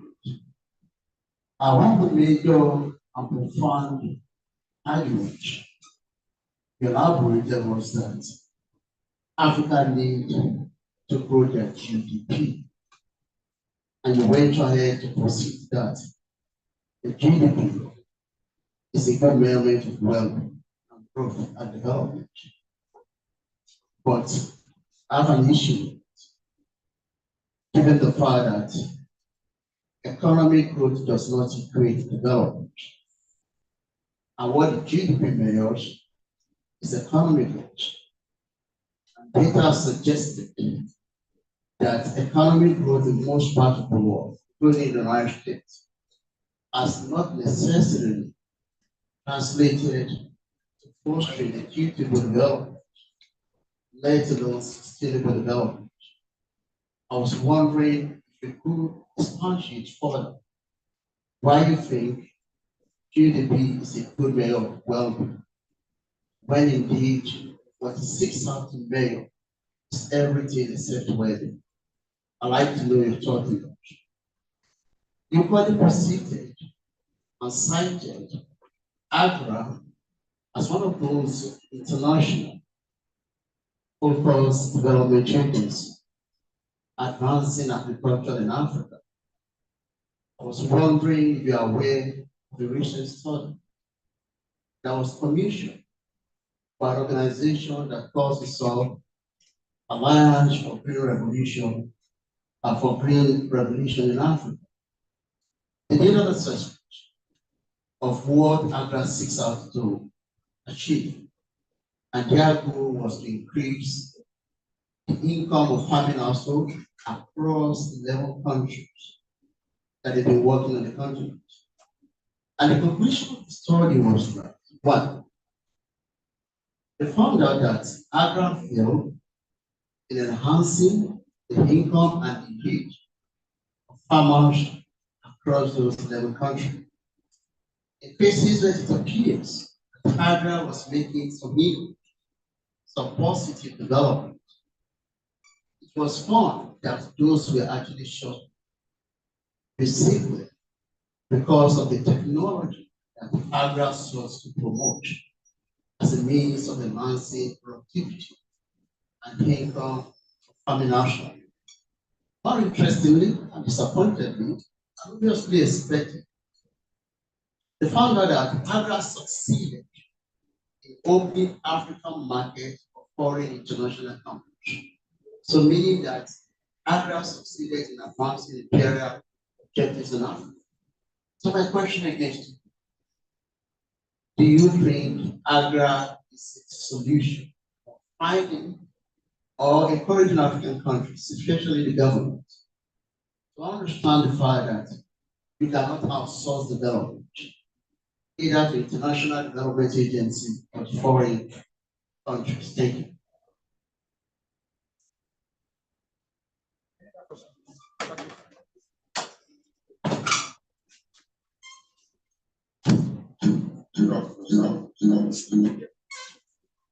My question last and the people at the Royal Station there. I'm always baffled when I attend any conference like this. I see many researchers, upon researchers, putting or pouring recommendations towards implementation. We have never experienced a quantum of actualization of such recommendation by the government. Now my question goes, what efforts are being made by you researchers towards having a reliable synergy between you researchers and government operators to ensure real implementation of recommendations of many researches that have been carried out and those that are presently on?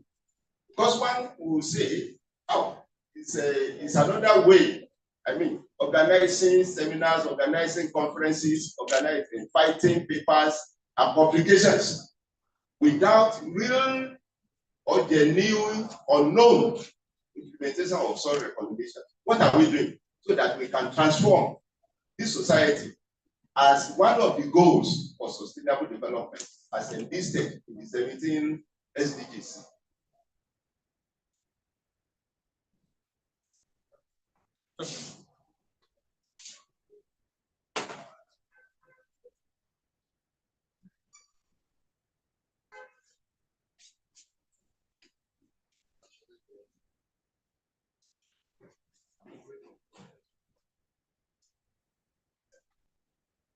Dr. Takure, please, we want you to answer the first question.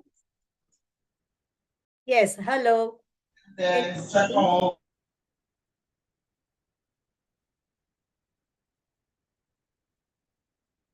You are on mute, sorry.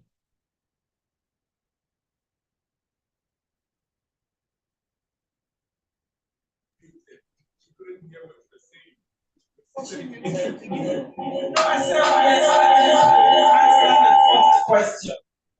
Yes, yes, thank you. Thank you very much. Question about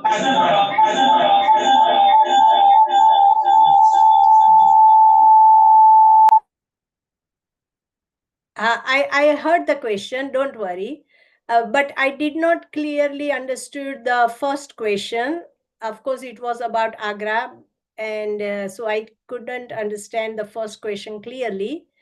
However, I understood the second question clearly, so I will reply that. And I would ask someone to write down here on the chat about the first question so I can then reply.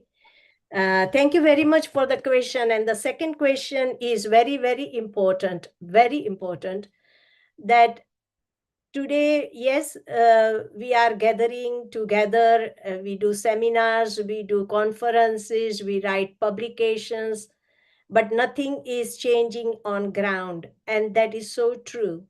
And exactly that is what I wanted to raise today as a point, that there are several things going on at government and national level. And I'm also in the same opinion that these national priorities and global priorities are not translated into common people language, and they are not brought to the ground, or maybe not communicated, or whatever there might be a reason. There is a huge gap between what we do on ground and how government wants or what are their priorities. Again, I would say that there are several things happening on ground, but they have not been collectively contributing to the national determined contributions. And that is very important to or SDGs. It is very important to understand how we do it. And one of the way is that, we have so far done our research out of our interest, out of our comfort. We haven't gone out of our comfort zone. Whatever, for example, in research, I would talk about research because we are all researchers here mainly. Or it same applies with the business, it same applies with any communities and so on. We like to work within our boundaries, within our, acquaintance, and we do not want to move away from that. Now, when we are doing a research, we hardly try to we do identify real world problem at some extent, but we hardly take real world participants, or we hardly make it an action research.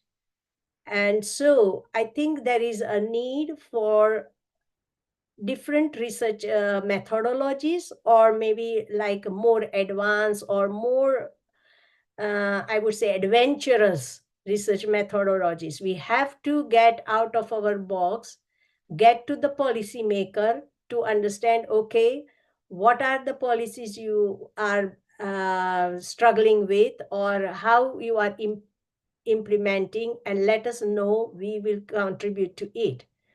And one of the project now we are doing at that level, which is just a start of iceberg, and we will be doing soon.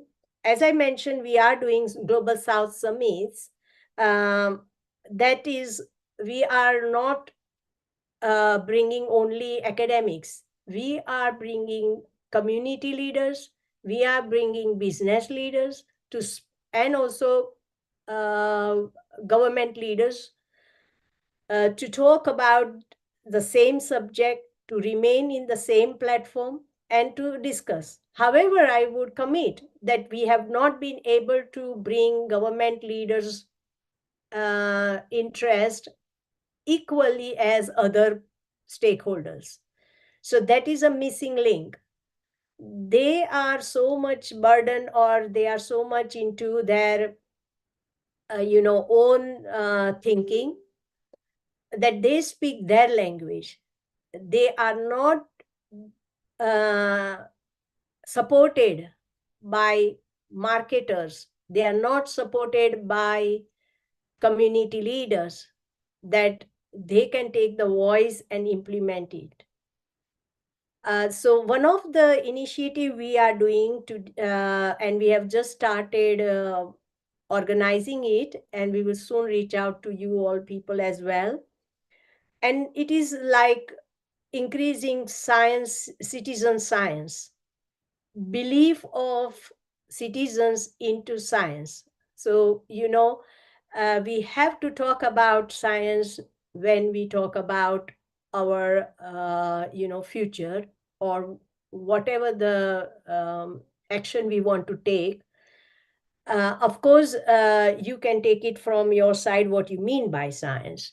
But what we are saying is, one of the initiative we are doing, and let me give you one example, that if we want to increase water, the awareness of water cleanliness, then we can select one of the teacher and one class. We can take them to nearby water body and test the water by using a water testing kit, and explain children that why this water has been contaminated, or what is the benchmark for contamination, why it has been contaminated. You can talk about the issue of waste and other things, and you can also talk about biodiversity. You can talk about how it is impacting the health and other things, and then how it is impacting indirectly the economy as well, and so on. And so one activity can be interrelated, and we need to have that transdisciplinary model of teaching or research as well. And that life, this type of practical going to some nature, understanding its issues, would give them life learning skill. It will also be a fun skill, like fun activity for children to go into nature and so on. And this is just one example, but this type of activity can be applied to all sort of our issues, like waste, infrastructure, even sustainable policy making and mining and all other things like this. And you can explain the essence of why citizens should be worried about these issues, why they should be involving in it. You know, we talk about our rights to vote. We talk about our rights for air, right for food, right for employment. But we hardly know what is our, responsibility. We hardly know what is wanted by us. We don't think of that. We are not being educated like that. And therefore, our education system is at high fault, like high level of faulty. So we must make that time, we must make that effort to understand, and we must, and equally other stakeholders like policymakers should make the same effort. I have seen ministers being dumped in high level meetings. They have no words to speak when they are talking about their policy implementation and the action realization through that. Now we need to increase our area from research, development to implementation and demonstration. And that is where we need to go. Okay, I have seen the another question here.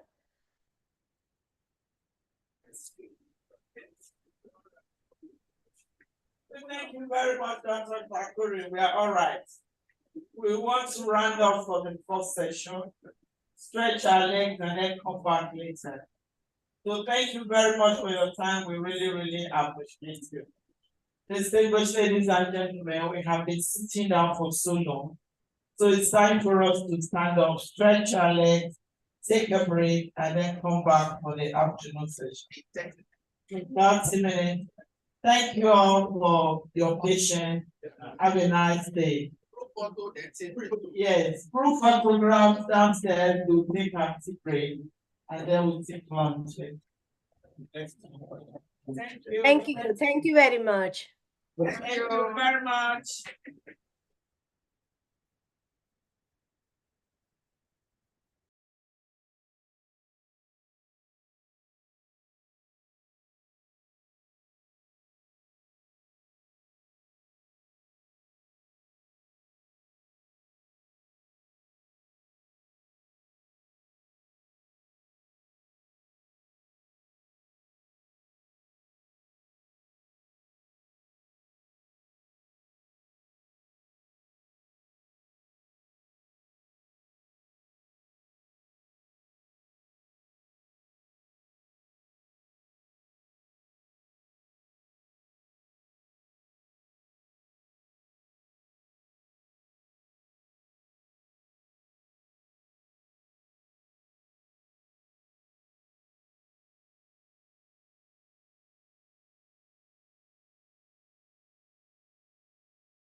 Can I speak?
Na je na wanka da shi ne kaga ban dawo ba.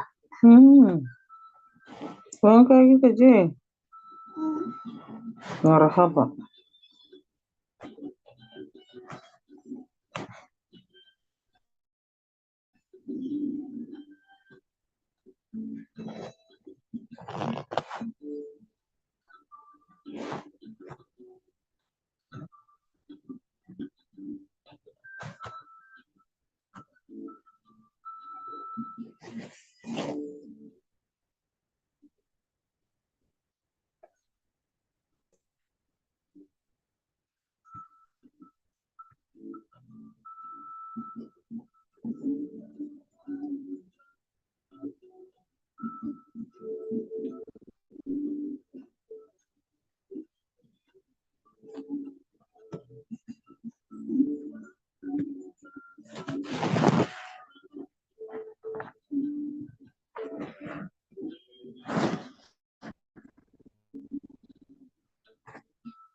Sunday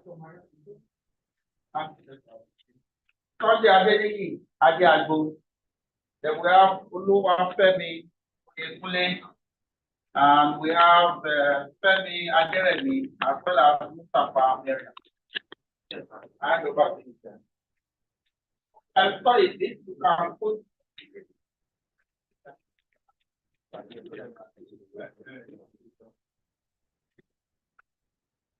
You said you're fine.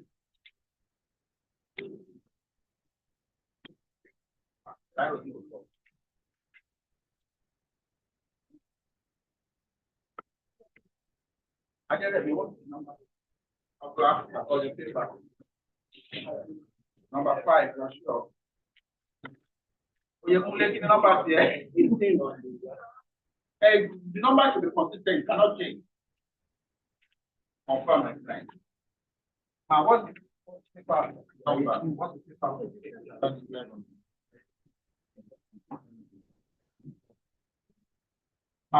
number?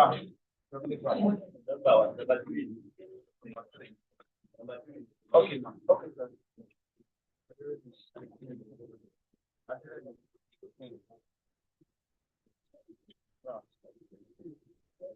Sunday Adeniyi Adiagbo.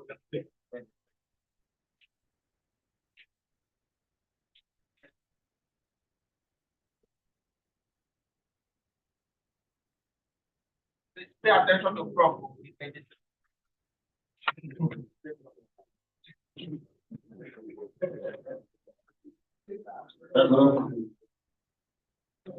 Welcome to the invitation of this topic. The name is Ismail. Please, I won't be inviting about what to say. 6 presenters there. So not to all the topics. I'm not sure that they will be introducing the work and how to yeah, and also in the technical session. I will invite first who was from Ola-Olowoyo and starting from faith for our presentation.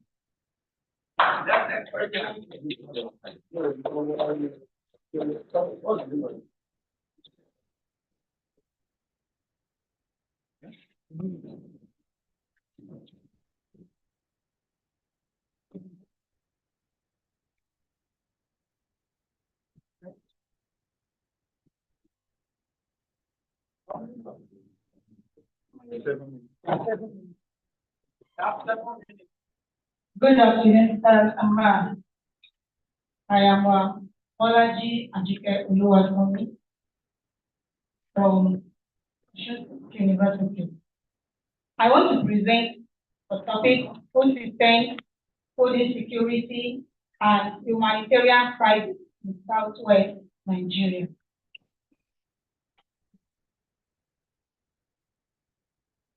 Food security means availability, accessibility, and utilization of nutritionally safe food for all individuals. When we're talking of food security, it must be made affordable for people. Then it must be reachable. Then it is a fundamental aspect of human well-being and development.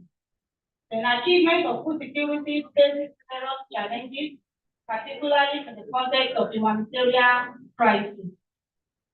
What are the causes of humanitarian crisis?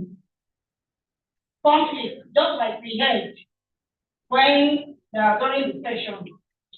The conflict between the herdsmen, the farmers, has resulted in humanitarian crisis. The natural disasters like drought, flood, etc., etc. Those are the things that result in humanitarian crisis. The food insecurity affects health outcomes, economic stability, social cohesion, and overall human development. The newspaper seeks to delve into this complex linkage, exploring the interconnectedness of food systems and food security in the context of humanitarian crisis. And when we are talking of food systems comprise of this. the production of food, processing, distribution, and consumption of food. So that is what food system is comprised of. That is area production has to do with how the soil is being tilled, what type of crop is going to be planted, then the processing of food, distributing it, how it will reach last people that will consume it. So that is what we mean by food system. And then a simplified diagram of food system is shown here. Next one. Which comprises of food environment and food supply chain. So that is part of our food system. Food system in southwest Nigeria. It comprises of the livestock farming, the agricultural practices, like different kinds of agricultural practices that we have, then fish farming. All these are what is known as food system. And when we're talking of food insecurity, it means a lack of consistent access to sufficient, safe, and nutritious food. When people can no longer get food as when due, when they cannot eat the type of food that they want to eat. Like for instance, what happened between June and maybe May, June, July, when it was so difficult for people even to get tomatoes and peppers.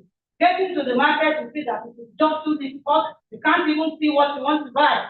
I can recall a day I went to the market. I wanted to buy tomatoes.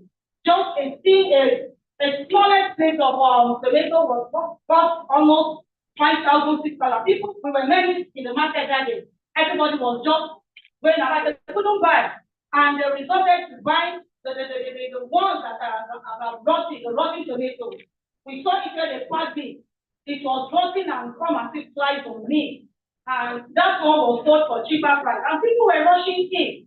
That is not a kind of safe food to be eating. So it can be tagged as a food insecurity. And what are the consequences of this food insecurity? It results to malnutrition and poor health outcomes, social unrest, and economic instability. A man in my office during this period, June or July, is the copper. He said because they can't afford the exorbitant the food that are being sold, he and his friends, they resorted to buy food from one canteen just outside. And as a result of the way the food was prepared, the moment they ate it, they resorted to they had diarrhea and they were vomiting. 3 of them took it. It took divine intervention before their lives were preserved. And it was when I was explaining that I went to market and people were buying the rotting tomatoes. That's because he said maybe he has eaten something that was contaminated. So what are the causes of this food insecurity? Poverty. People living below the what is it being called? Spending less than $1.5 US per day. See people, they will want to go and buy food with something that is cheaper that they can afford, which might not be healthy for them. Then inequality, conflict, environmental degradation, and inadequate social safety net. What are factors causing food insecurity? Socio-economic factors, agricultural and environmental factors, political and institutional factors, demographic and social factors.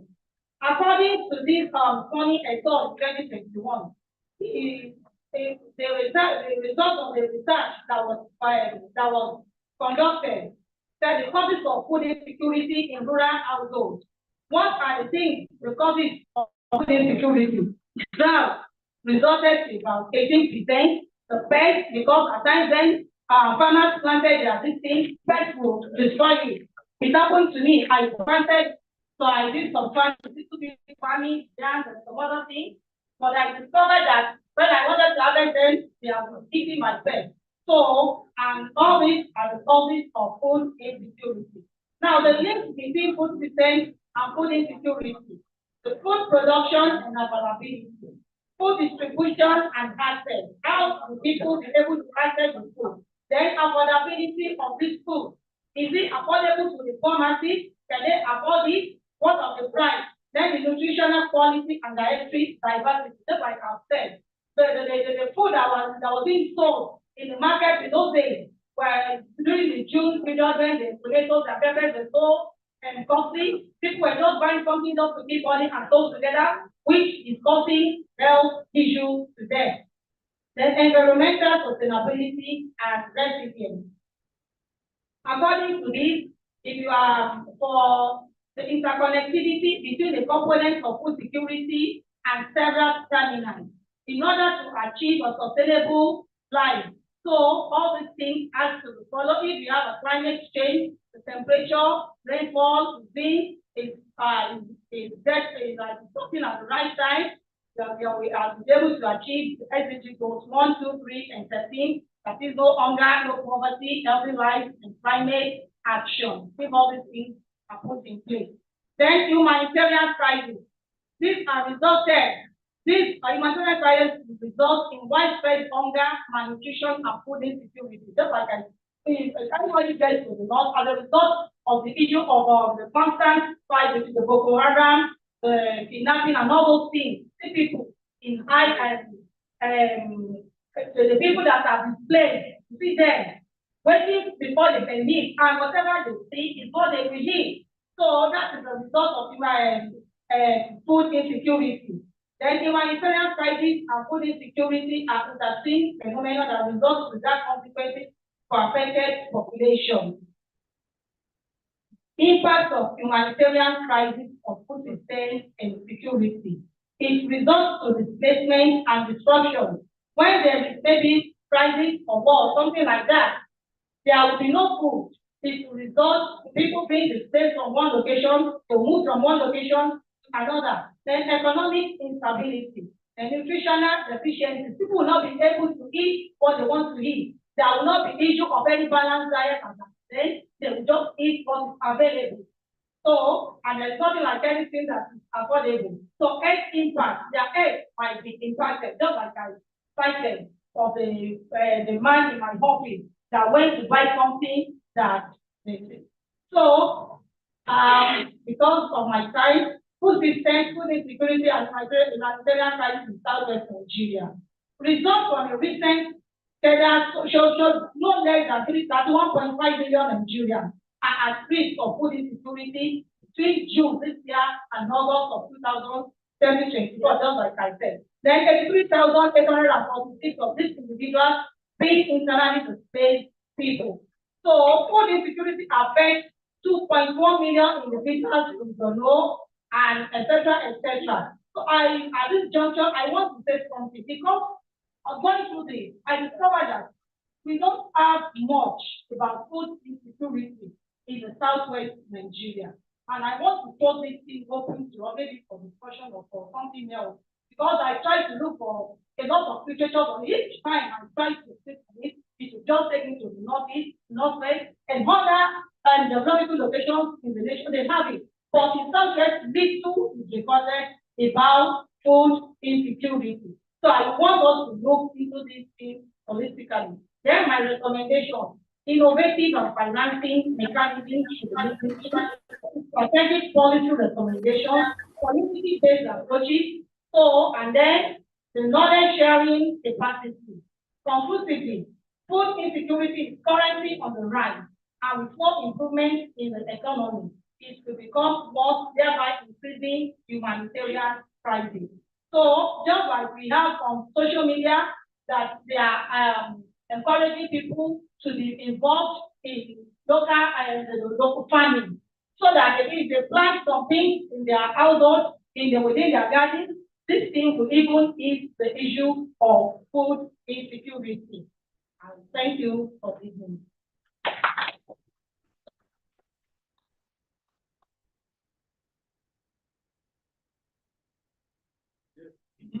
That was a good paper. The presenter doesn't know the truth. When you have very good paper like that, give us the brief. And when the questions and answers is coming in, we are not in charge of the type of the question. Last 7 minutes, I was able to do was extended by about 72. Thank you for that. What I can. Can we decide? Are we going to be questioning each presenter, or do we allow all the presenters to finish presenting? Then we do the question and answer together. What is our feeling? I'm asking the general audience. What do you want? My own suggestion is that everyone can done to our question after the whole thing. You guys don't want that, okay? He said, okay, so now we will be asking the question. What this lady presented is a project paper. It's looking at a very important issue in sustainable development. And we're going to find out that you can surmise all what we foresee as a problem. You are already there is food insecurity everywhere. Please don't think it's from a remote background. We see how around it goes. You don't even know what is going on in South Africa. Now West Africa, there is food crisis. It depends on who you know. When you get to know some people, you will know that yes, it may not be our fault. I'm still in the north, another part of it. It's there. When you can go follow when you move to that. But that is not our issue. I'm going to start by recognizing one of the questions for her. We have about 4 minutes of questioning so that we round up part of the paper. You need more information on this work already for people introduce you more on the later. But yes, you need any question that needs general clarification, please feel free. Yeah, question from lady 1, 2. I can see only 2 hands up. That's okay. I'm not going to correlate any further. So, the lady there. Question.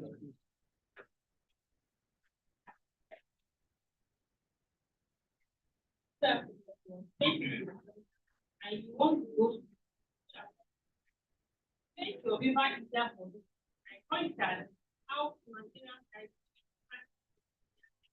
the study of that was how I got that I know I got to please come again. I said how to material type in fact the case study of Southwest. Now I want actually the focus of time for me. Why are they on? I saw that many people buy food from food vendors. So that can dictate our food security and health and our that was that. Then how do you choose these vendors across Southwest? You know tell us anything about the so that like and this.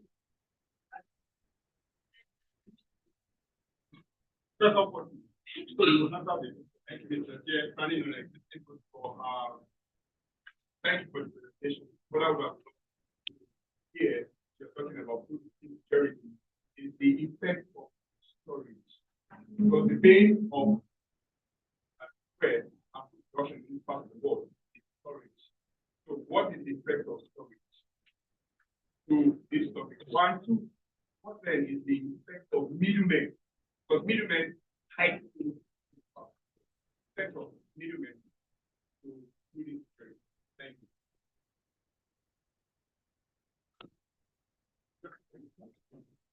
Thank you very much.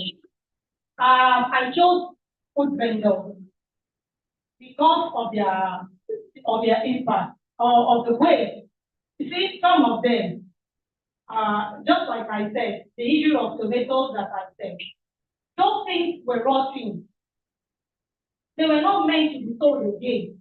But because they will not sell it on time, when people can easily buy it, they will hike the price on it instead of selling it. At that time that we're selling it to that individual, it's only supposed to be sold again.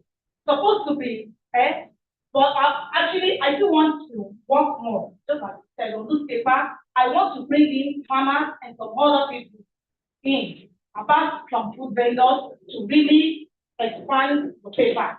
That is Then, concerning the food storage that we spoke about, I even wanted to, I need enlightenment because I know that these things are.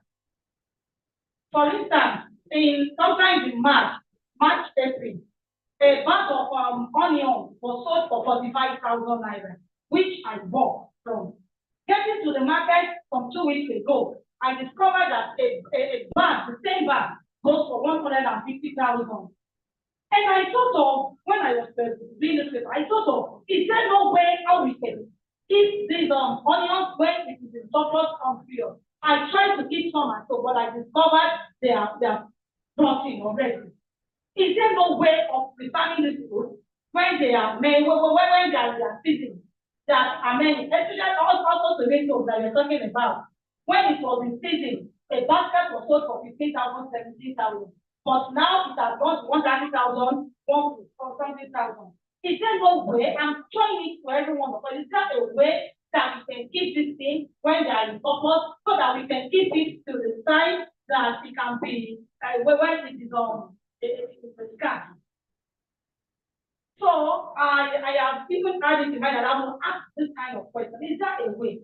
Do we have people that know how to the preservation of this food when they are in their season? So, showing it back. I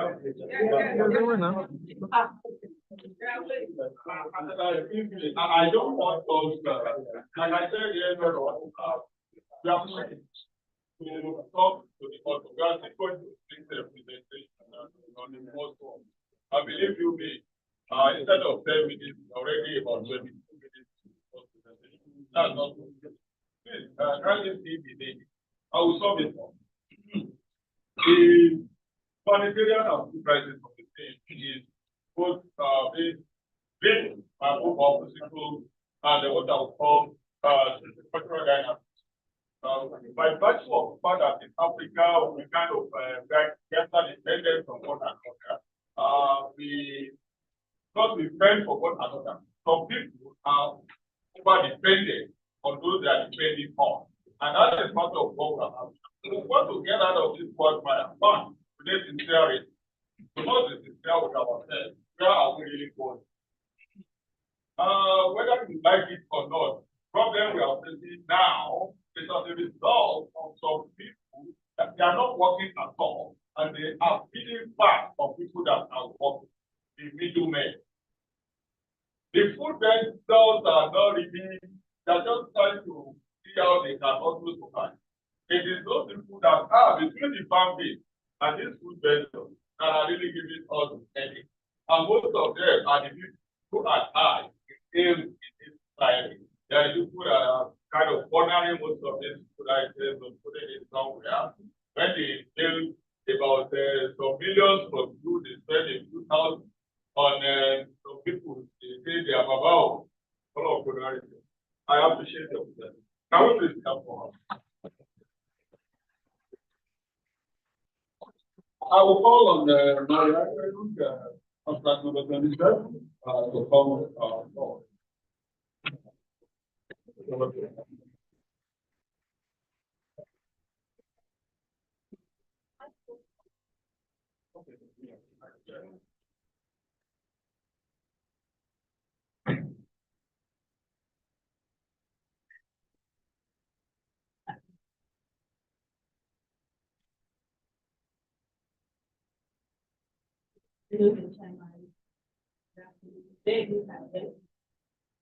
The topic of life is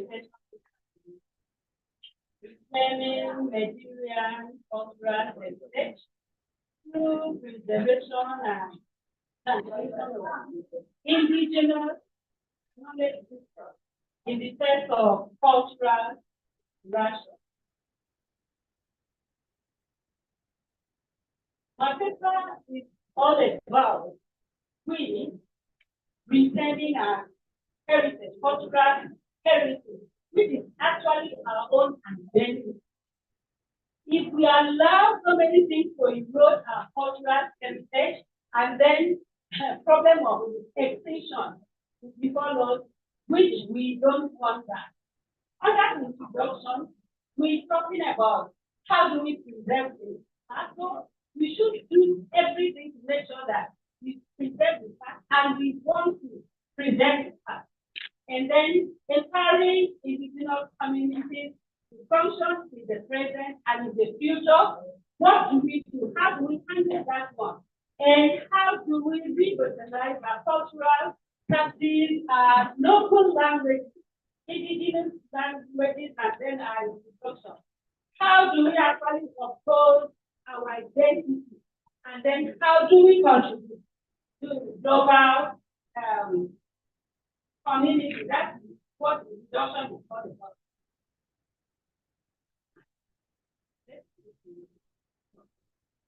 Now, what's the current situation in the country?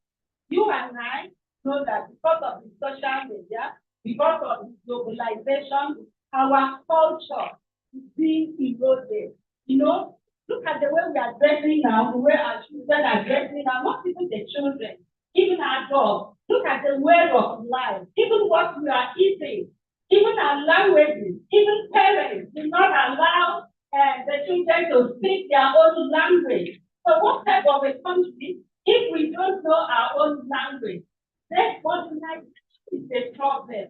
We all moving into what other countries are doing. Why are we trying to neglect Nigerian culture? Why do we want to neglect what we have in this country? Of course, religious assimilation. We are aware how different religions in the country, they do not allow or to even recognize our culture or live or march along our culture. There are so many religious activities that will not allow Nigerians to even recognize its own nature. What about the government policies? They also the right. They are not grounding enough for us to maintain our own identity, not to talk of Western education, even our curriculum, everything is foreign. So where are we in this country?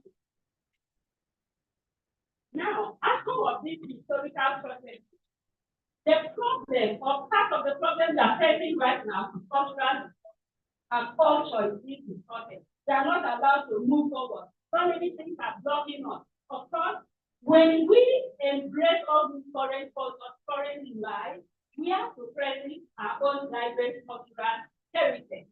And then opportunity and challenge, what I'm trying to say that although it's good for us to defend our own culture, but at the same time, we should not forget about globalization, because globalization comes with both opportunity and challenges. Opportunity is the fact that we have access to new technologies, and challenge because globalization is a threat to cultural development, extinction of our native languages and others. I had about 5 objectives. One of them is how do we determine the effect of the cultural erosion on cultural heritage in indigenous language systems. I have about 5 of them, and they are there. You can look at it on Canada.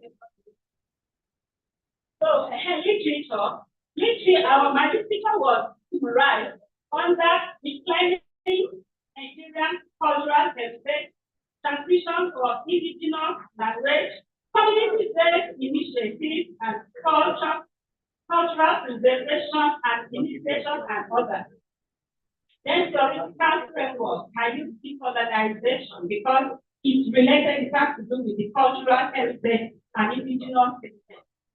And then methodology, I use this methodology was purely qualitative, and it was I used datagraph, right? And I made use of key informal practice and focus group discussion, because if it has to do with the culture, we needed to go down and then get the right facts from the people. Of course, the population for the included we actually went to Oshogo and Ifeanyi. And Oshogo, I went there because their cultural festival in July. I was there before then. And then I had a key informal interview with the chief And then for the FDU, I started with the principles of the Oshu and the Oshu Festival and the Yamako. Sampling technique, of course, I use and so the purposely sampling technique was used because I had my own purpose in mind. And then data analysis, I gathered data from key format, and everything. I'm sorry, I just entered by mistake. And then I used the semantic analysis when I was analyzing it. Then these are the findings. And I had the findings under 5 of my objectives. So, in summary, when I asked them about the set of cultural evaluation on cultural evidence, of course, majority of them have, or they recognize a lot of identity, language extinction, and citing very ties from the ancestral, community knowledge and so on.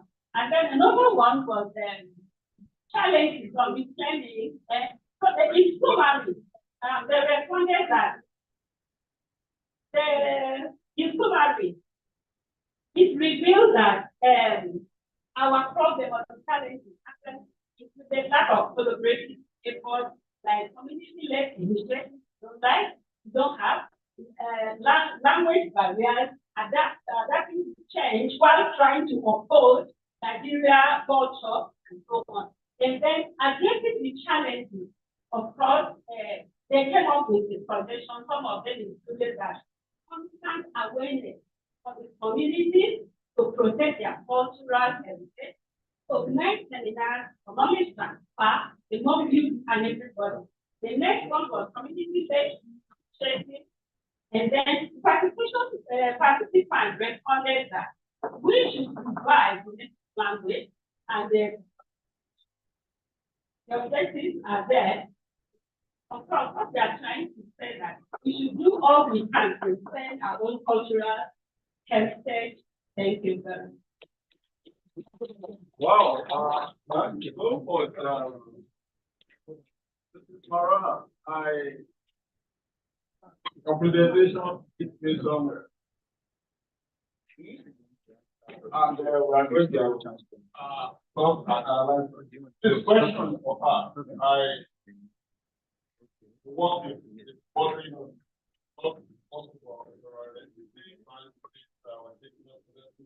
there's a need for us to live. If we don't get, I'm not sure we really get that. When the colonialists visited Africa, we went round and they found out that our way of life, there is no way that they are going to really be able to really colonize us unless it's not of what is stabilized our cultural way. And that is what we did. The psychology, you worked on it. Most of us told us, and most of what we heard, but when you look at it of recent, in recent time, that they have started sending people with their country. I get it. Most of our, go and check your university graduation. Anybody that went to Dubai here and tried to back in the past 7 8 years, whether for stars or second class, there's no for stars anyway. Second class or second class, there's no contact in country. That is different language. Because they know something is in our indigenous mind that is more advanced. The mistake that our forefathers committed was that they are researching to stranger. And it is that intention that they use the common thing and now they are in charge. Those people. Say your wife be a modernity over here. You understand that? You have questions for her? Questions for that? Oh, people are not answering questions. Thank you very much. I appreciate you. I know that they were the 10 minute presentation. This is my regard. Thank you. And yeah, my friend. Thank you, sir. The president, I found that in the for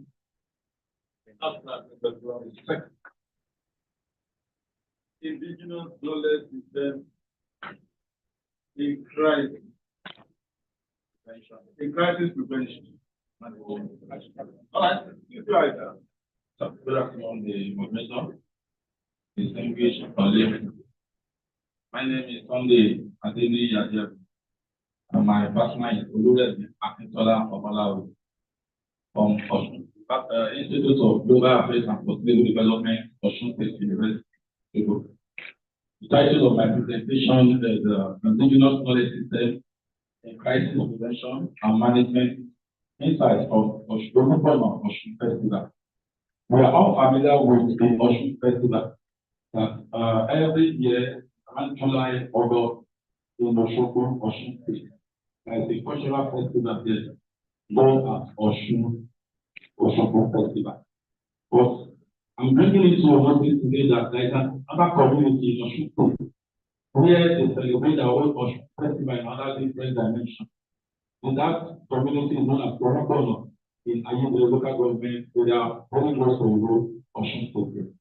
And now back to the background of the story. Africa has long been started as a continent of progress, including progress related to climate change and also poverty, and so on and so forth. However, on climate, it seems Africa has untapped resources, and the continent can be a source of solution to the environmental crisis the world is faced with, if only Africans are given the opportunity to do so. So without wasting our time, I have only 7 minutes to present. And that is why we are moving down to indigenous knowledge system. We all know where we came from. Some of us play Ogutosi, some play Ibatomi, Oyatomi, and so on and so forth. But when we get to that, due to Christianity and Islamic religion, we all change our name to Oluwatomi, Adetosi, and so on and so forth. Abandoning that indigenous name because they don't want us to know. That's why I salute the Anglican so much.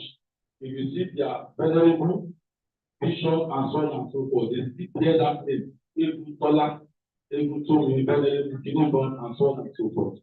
So, an indigenous knowledge system, the definition, are a dynamic and evolving set of knowledge, practice, and belief passed down through generations. These systems are rooted in deep understanding of the environment, social structure, and spiritual beliefs of indigenous communities. And this definition was viewed in various dimensions, that is, holistic approach, oral tradition, community beliefs, and respect to tradition, and so on and so forth. And also, the importance of indigenous knowledge in crisis prevention and management was also reviewed, and followed by the untapped potential of indigenous knowledge system in Africa for crisis prevention and management. So, in the nutshell, this study aims to explore the rich knowledge system embedded within the Ola-Olowoyo Festival, understand how they contribute to crisis prevention and management within the Yoruba community.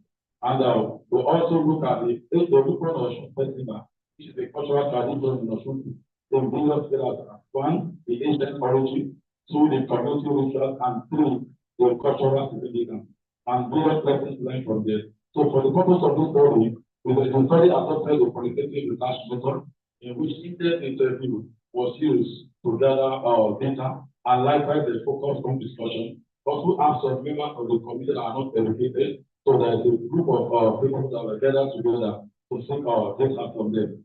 And also the theoretical framework employed as 3 theories, that's ecology theory, and traditional ecological knowledge theory, and post-colonial theory. And down to the main thinking. Why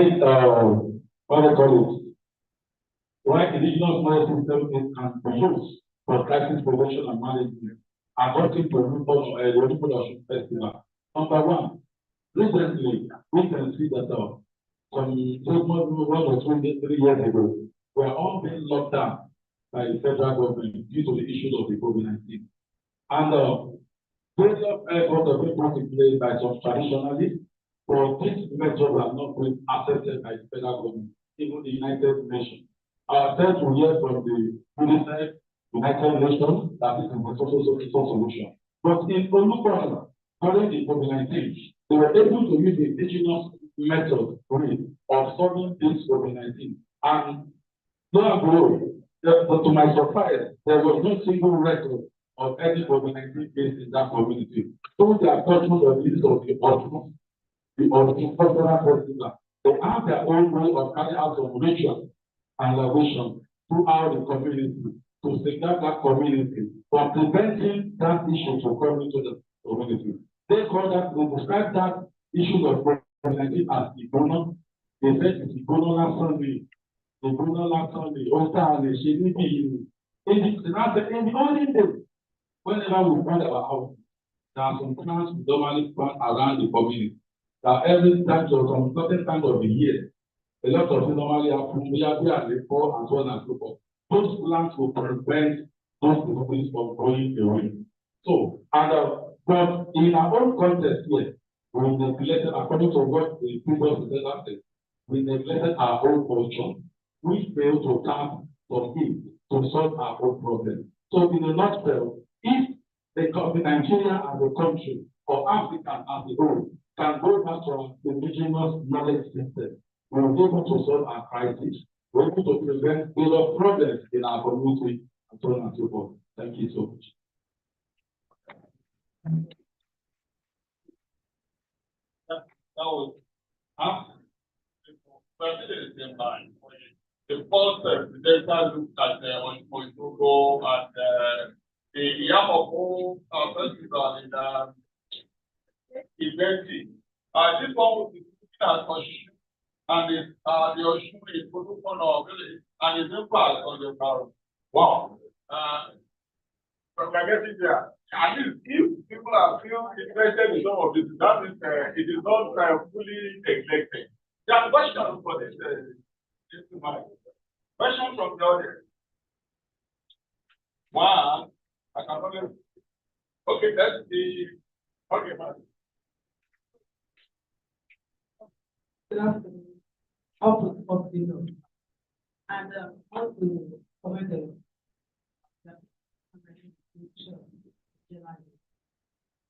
I think let's look like the chairman of the session actually said concerning what we have, our aspect, our culture, and the influence of the Western world, how to take us to just being our heritage. But I think one of the challenges that we have is that we don't really believe in what we have. We have this mentality. One, it's not from the West, not of everybody. So now that we are beginning to see that we actually have what we can offer the world, that then we need to promote. Then we also need to look at those areas where they stand. If you look at now in the area of the teaching, they are not talking about sport. That we have this non-stick, and the highest sport that we are using in Nigeria, they said they can lead to cancer, it can lead to disease, and that is what they have always been telling to us. And unfortunately, these are people they will just accept. They make us to just see what we have, and they will sell their own products to us. So, but now we need to promote what we have. I want to tell you that I have this thank you. So I think because I know that the whole environment they do put it in the house and to work. So we need to tell what we have proposed and make use of. There's not only that, another area of concern is this area of measurement.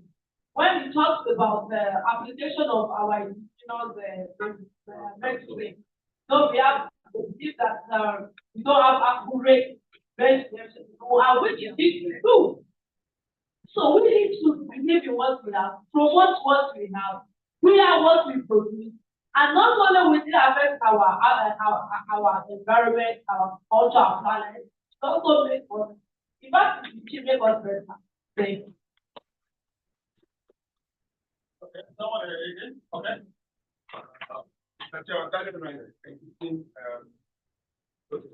I want to say thank you for your paper and an eye opener. However, too much has been done to negate your current position. I give you an example. Not long ago, I made an outfit like this and went out for a walk.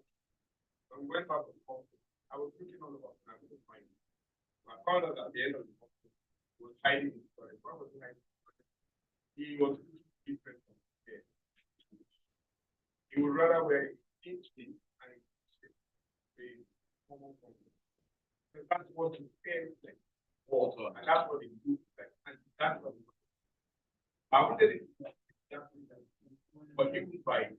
Now, see how, if at that stage, how much are you eroded to find? When you get my age, you will not in any of this.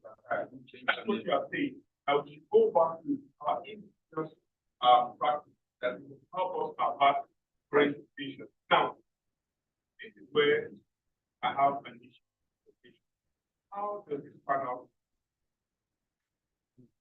How does this pan out? Vis-a-vis Christendom and African traditional practice.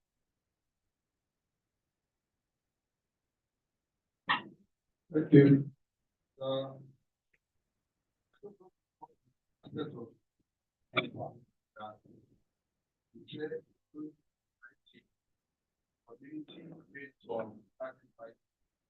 that is why from COVID-19 really affect we've been able to establish a condition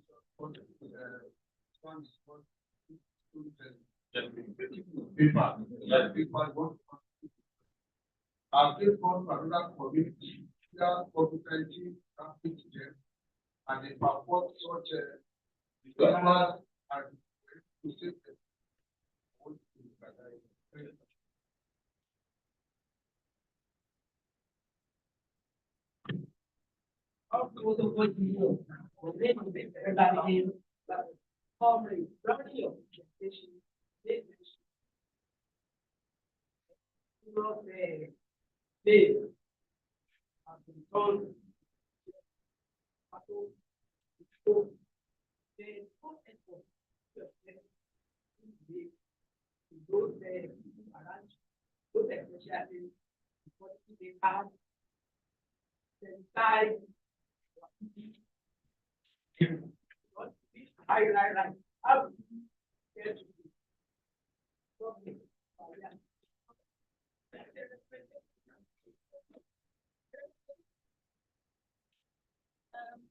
I don't want to say this briefly because of if I am talking about culture,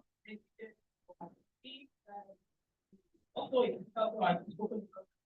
I would say very when you can package all these traditions and culture in a way by which young minds, even including myself, can accept them because the issue is the way it is being presented sometimes it is visual. So I'm just saying, is there a way? And I want to say that even people that graduate, people that graduate from university, like you said, and they are abroad, let's check them in abroad. I think they cannot go 100% traditional. They cannot, yes. They cannot, but the truth is, yes, of course, they should be holding things up, the very way here in Nigeria, whether we can present all of these things in a new way, not in Ikoko, not in Nago, not in all of these things, so that it can be accepted. Because it should be some of the cultural things have been eroded. There's nothing, I don't know.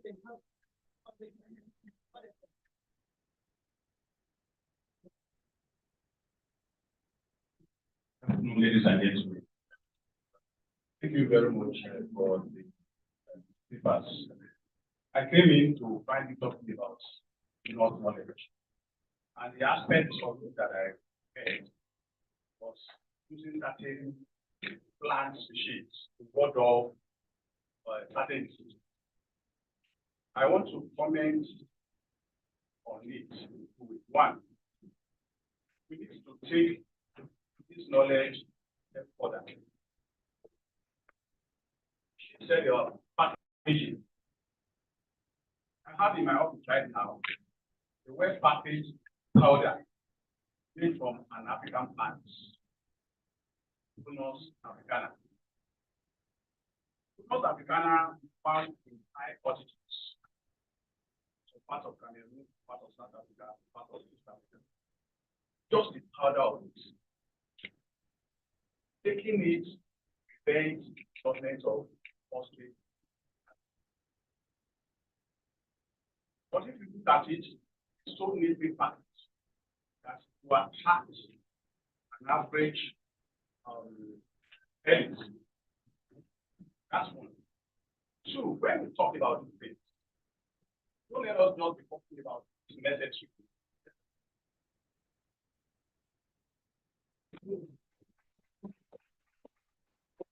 I would say there are some plants that are used to wash off certain little child that is reading it, doesn't know that song. Spell it out. I know that the Tajiri that talked about that. Okay? I know that the leaf of Eubodia leaves, apropos, also is an antivirus. But you find people during measles outbreak having these things on their doorsteps. I mean, throwing Tajiri on the floor in the house, then will play around. You know, there are quite a number of them like that were being used by people.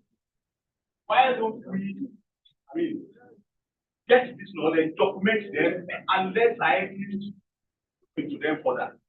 What properties does this plant have that gives it an indication as an antibiotic or antifungal or antivirus? People in pharmacognosy, people in ethnobotany and ethnoforest have done a lot of work. Professor Barumi of our has done quite some work on the traditions of our environment, has done, my office there has done a lot of work on species that are used for defense, treating defense.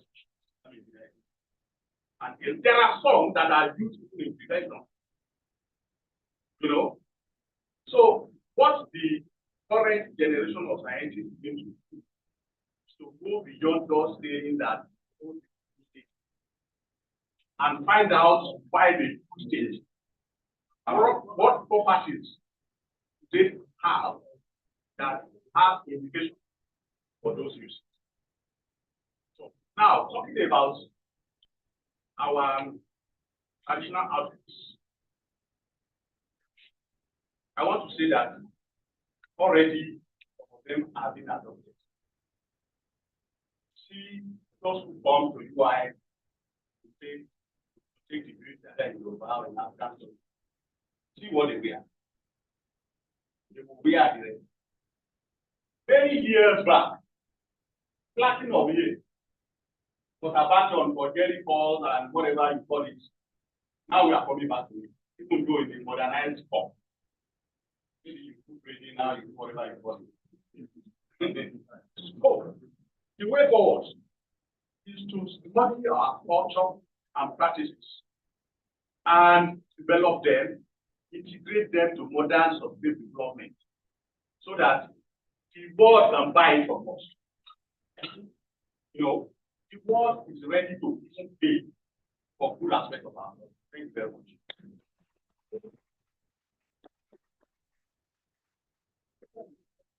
Thank you so much. There was a question that said, did I contemplate the claims of the COVID-19 in the community? I did find it in the nearby community, such as the Wo and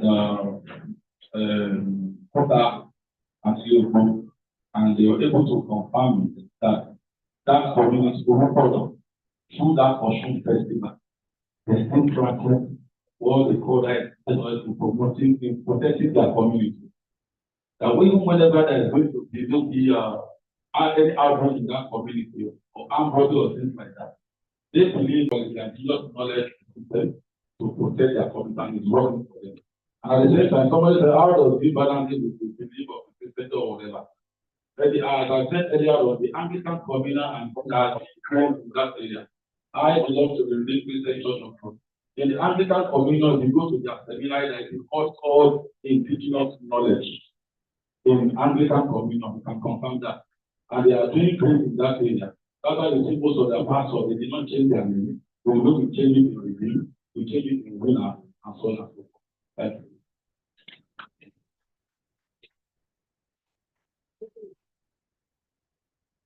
Oh, a nice one there. This is the reason, one of the reasons why we are here.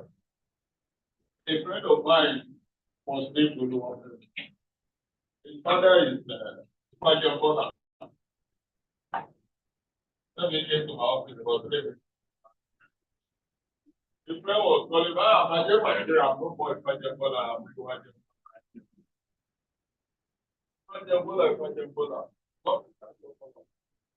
The fact of the game is that, like I said earlier on, starting things about our culture and the way we make our background look at you.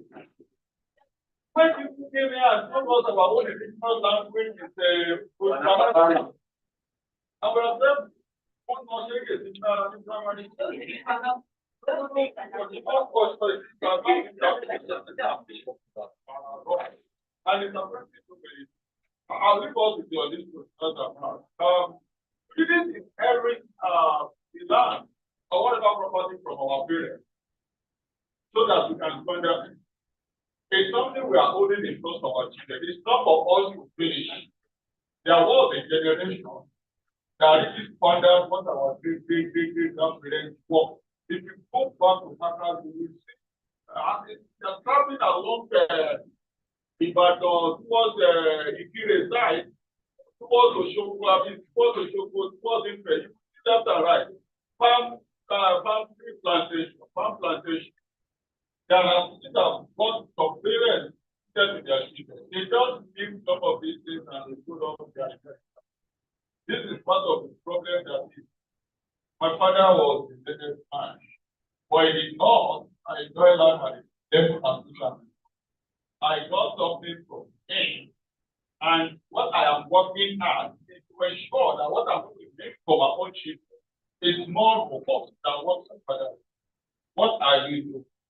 Part of the problem they have already created among us is that they will be telling you you're right. They don't normally emphasize responsibility. And if you want to involve and be important in life, responsibility, your responsibility is the first thing when you talk of Christ. You don't talk of Christ without the responsibility. And that is our starting point if we want to start reaching indigenous people. Because that is what indigenous African culture and is a work of. That is John of Baba, even for the group. Yes, we want our back, but it's not supposed to be down our legs. You don't take care of someone who is sick. Yes, we are working. It is not getting there. Yes, we want to support you to get something. And that is part of our problem. Gentlemen and ladies, it's time I give a round of applause.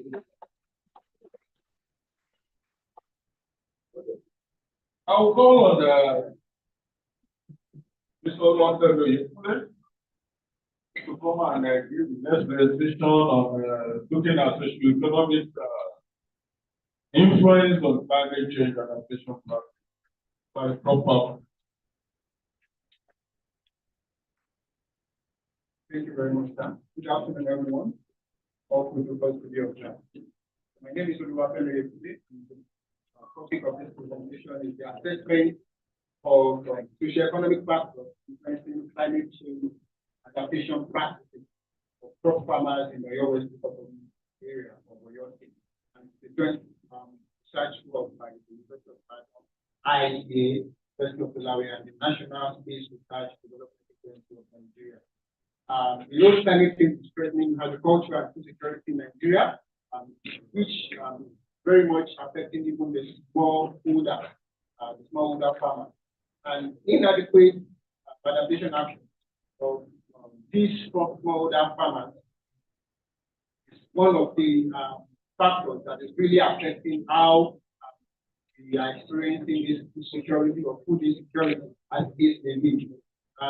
They lack the resources, the knowledge, and technical know-how to effectively adapt to this ever-changing climate, which is increasing the poverty level in Nigeria, especially in the northern region, and even as someone has already presented, all over Nigeria. The objectives are followed, and for the methodology, as I said, for your Western government area, well, that's where the research was carried out. The data collection was done using the GoPro camera. GoPro camera was installed on the vehicle, and we went through farms across your Western government area. After that, there were also piece of surveys, administration of questionnaires, things the Google Connect software, interviews by done with farmers, farmers in your West local government area.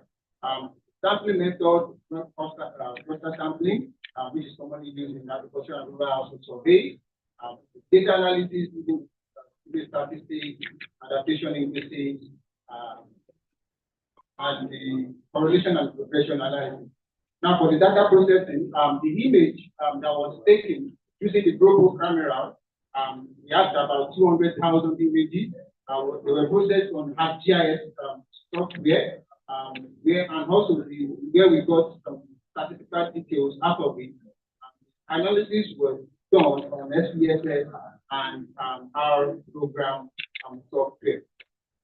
Now, to the results, the GoPro images captured some of these pictures that we can see maize, cassava, so many agricultural produce, plants or crops being planted in your Western government.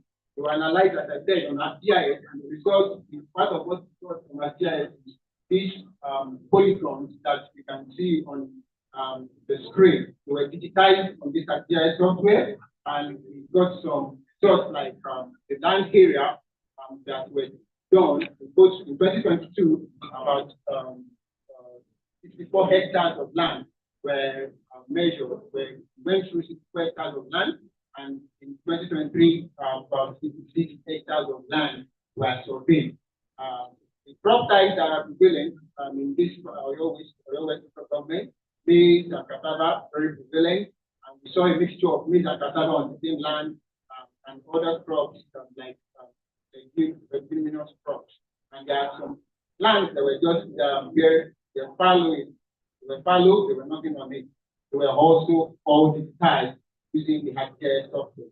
Notice that the cropping pattern, as I said, maize and some of them, there were some mixed cropping like maize and cassava together, monocropping as well.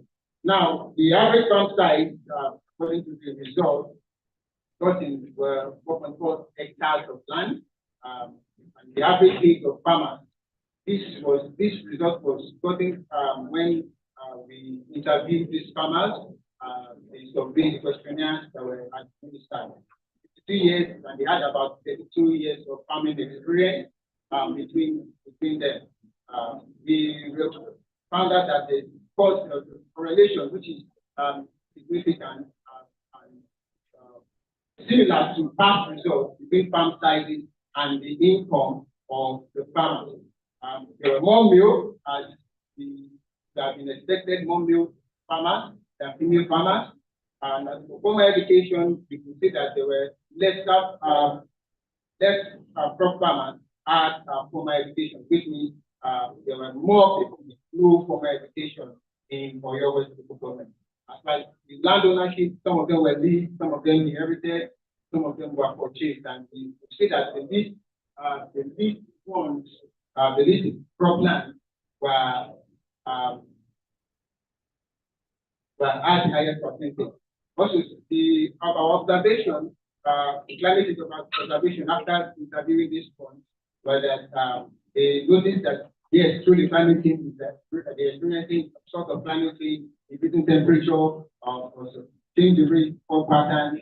How are they adapting to it? Are they really, what are the planting adaptation frequencies? Are they doing anything? You see that some of them, they are using early planting, base planting, because of they know to some extent those that are practicing adaptation practices, and we can see the percentage of those that are practicing and those that are really not doing much. Especially for planting adaptation progression, you can see that about 23% of them were not doing really anything to it. Also, the reasons for no adaptation practices when they were had, major one was lack of financing. No finance to really do things like irrigation or buy stuff that they can use for the drainage system or livestock, all those sort of things. So they really did not have much financing. At least that was the larger percentage of people that crop farmers that talked about that. So other results listed here, and we pinpoint that people without formal education were the most significant ones that were not really participating in the adaptation practices. They were not performing it, they were not doing it. Other things like age, farming experience, land ownership, or awareness were really not statistically significant, which contradicts some previous studies about climate change, which means you can be aware of climate change and not really participating in any action.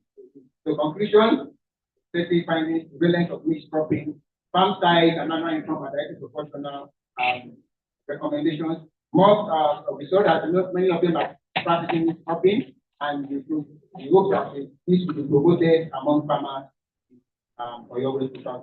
Thank you very much. Thank you. Next time around when you are going to talk, in international presentation, they will just cut off the mic. You will be speaking to yourself. You're just not hearing. So you just stop. Like I said earlier on, when you are presenting, they give you 7 minutes, stick to that 7 minutes. You can't stop for that 7 minutes. Those areas of your work, people are interested in, question will bring them on. Then you will, because it's a question directed at, then you are free to now respond to that question. Here we go. Yeah. Question is for this. Okay. I have only one hand up. Any other person with the question? We are looking at climate change adaptations, obviously the use of the IS and grants within the methodology. Okay. There.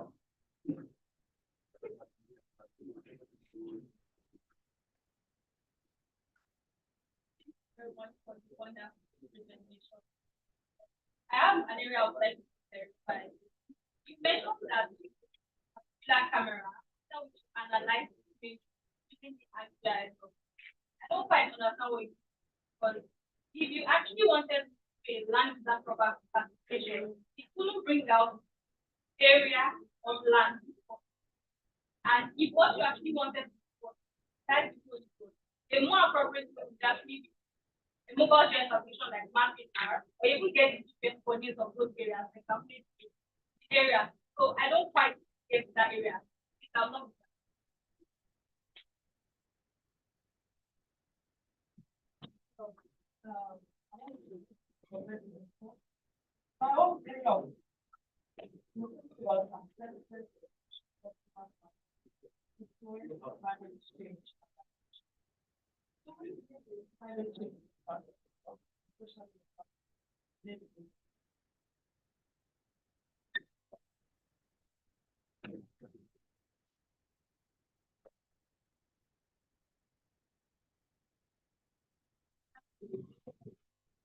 You mentioned climate change.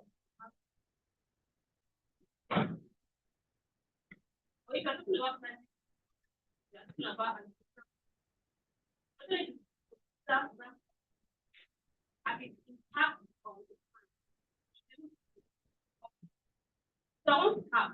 did you consider that of the past, maybe the past years and the present years, and how the as reported by the and normally, if you're talking about land use and land, normally we all these I was expecting something like another right. get classified based on the greenness of that road. So I didn't see that as well. So for that camera I think I also understand the method.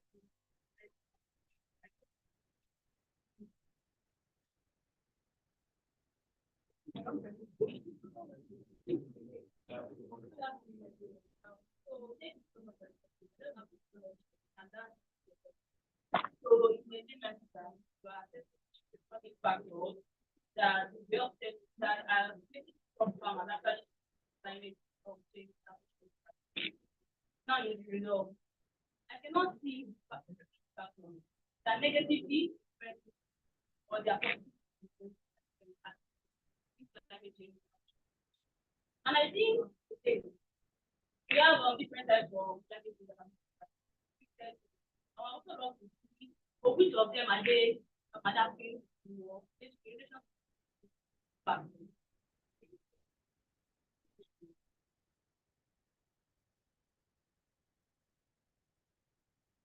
Thank you.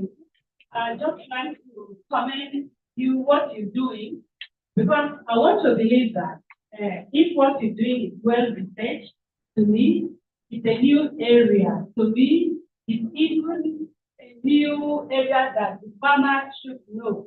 And I want to believe that if it's well researched and you come out with concrete solutions, it will be beneficial to the farmers.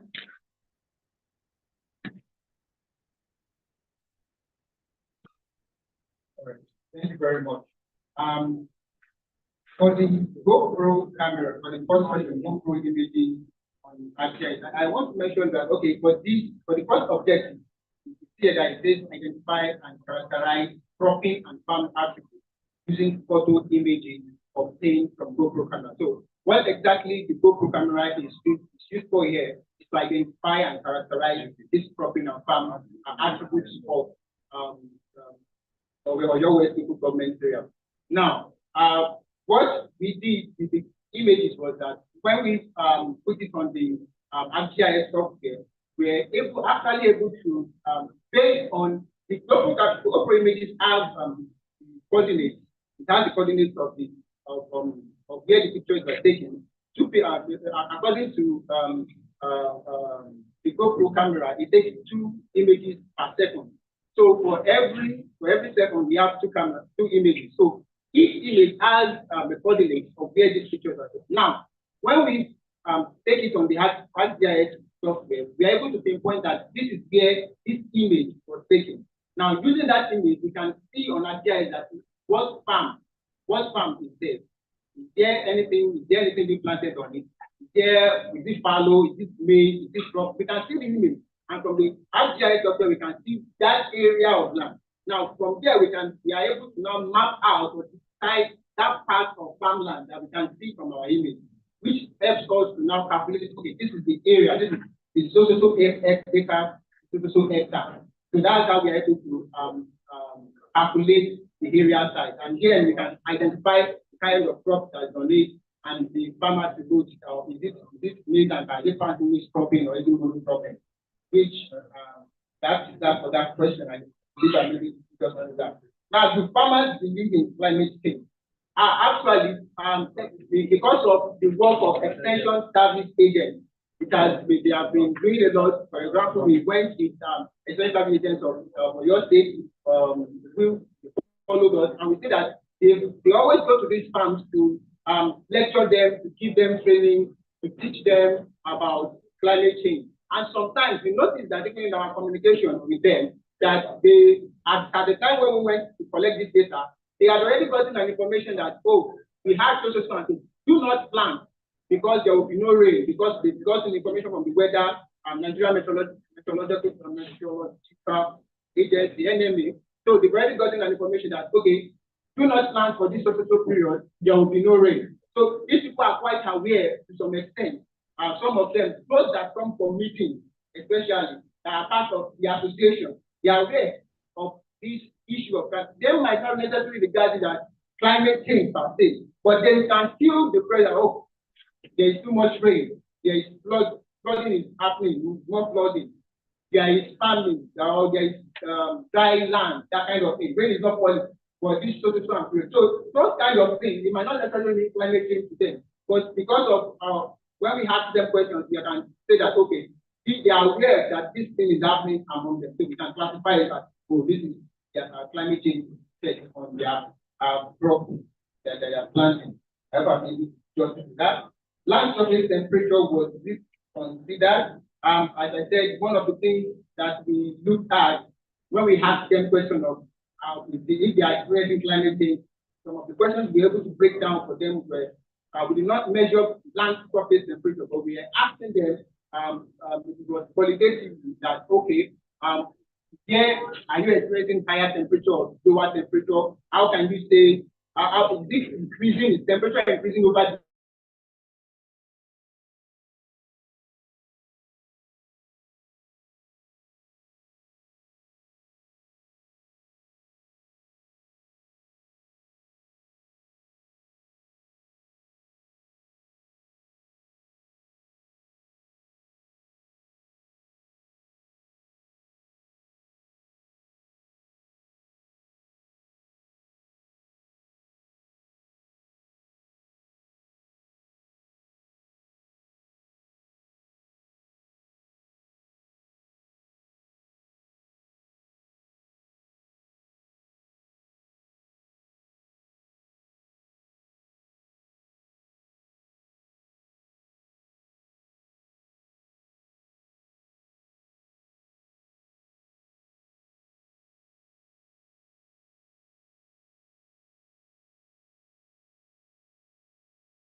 Femi Aderemi.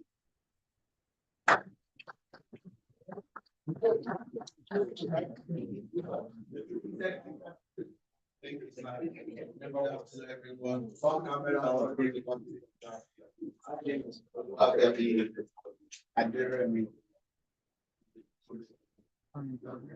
My name is Femi Aderemi, and I'll present you on topic climate change related crop loss of crop farmers in the same local government area. And this study was possible in collaboration with International Institute of Tropical Agriculture and ISDS and University of Delaware. So we all know climate is changing and it's threatening our agricultural livelihood and crop production. So I went to Iseyin local government to experience how this climate change are affecting the farmer and the losses that have been done there due to climate variability, the extreme weather events, etc. So I have 4 objectives here. My number 1 objective is to identify and profile the crop and farm characteristics from the photo images obtained from the GoPro camera. So I also profile the socioeconomic characteristics of the farmer, and I assess the climate change related crop loss by crop farmers, and I also estimate socio-economic factors that influence climate change related crop loss methodology. So for my data sources, I made use of primary and secondary data. For my primary data, I make use of survey questionnaire collected by Google Collect. And for my secondary data, I make use of GoPro cropland images that was collected by IIT, and I also make use of climate data from Terra Climate. So I also use two stage sampling techniques for positive selection of saying used because of their significance to agricultural production in Oyo State. So I also randomly sample 49 crop farmers in saying. For my analytical techniques, so ISDS mapping of cropland. So I actually mapped out 240 croplands using ISDS, which covers about 279 hectares of farmland. So I used descriptive statistic regression analysis, the OLS regression, and this was done on SPSS and R. If you look at the images here, so those are the manually digitized GoPro part of farmland in the saying. Those signs that you are seeing, those polygons in red, those are the farmland that was digitally mapped on ArcGIS. For my objective 1, so for my objective 1, to actually identify and profile the crop print. So I noticed that maize and cassava are the predominant crops. So I map out 2022 and 2023. So I discovered that maize and cassava are the predominant crops. I also observed that 92% of the cropland practice are mixed cropping, that is, the plant is multiple crops together, while 8% engage in monocrop cropping. Also, the total land map area from 66.15 hectares in 2022 to 13.11 hectares in 2023. So the data that was collected that I got from IT, so they couldn't get enough data for that saying local government saying in 2022. So you can see the increase from 2022 to 2023. So for my socio-economic factors, so from the data analyzed, I discovered that farming are the main source of farming are the main source of income for the farmers there. So we have non-farming activities, but 94 of them said that farmers are their main source of income. And I also observed that 78% of the respondents are male, while 22 are females. So for my objective 3, where I assess the climate change related crop loss.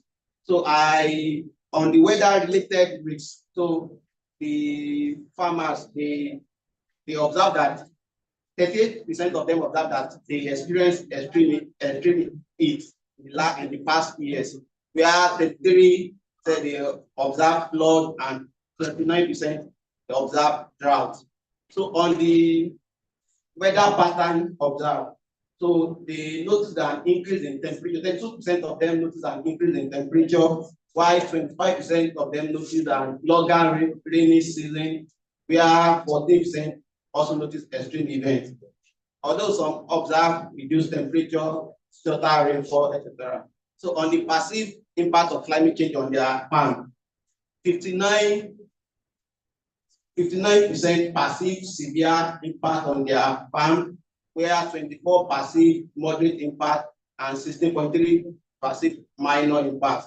On the impact on crop yield and income, so averagely, so they experienced 29.8% crop yield reduction on their products, where also there was 30% income decline. For my Terra climate, I made use of data of 30 years data between 1999 to 2022. So for the annual precipitation, which is a millimeter, so I noticed that they have the highest precipitation in 2022, which was around 1,300 millimeters. For the maximum temperature, the maximum temperature was also observed in 2020, which was around 33%. Where the main crop affected by climate change, cassava was said by the respondent, the farmers, that as the most dominant crop that was being affected by climate change, followed by maize, which is 29%, etc. For my objective 4, where I estimate the socio-economic factors that is influencing climate change. So I actually make use of farm income as my dependent variable among these various socio-economic factors. And I observe that farmers with large holdings tend to benefit more. You can see the total land size, it was in hectares. So you can see 3 asterisks there, which shows a very significant. So this one actually means when there is an increase, when there are for 3,003. So conclusion. So climate change actually impacts their crop yield and farm income. Also, socioeconomic factors like gender, farm income, and farm size influence crop loss.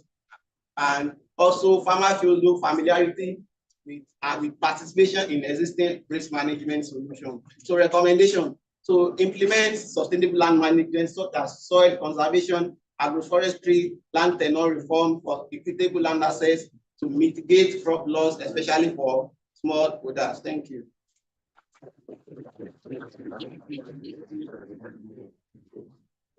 We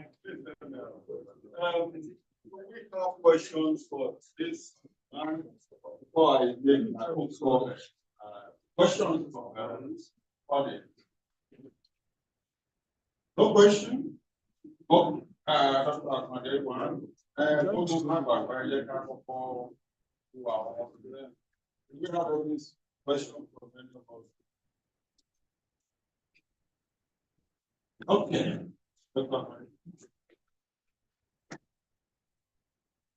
Let me commend you for your efforts, but I'm not asking this because I'm asking for my little experience.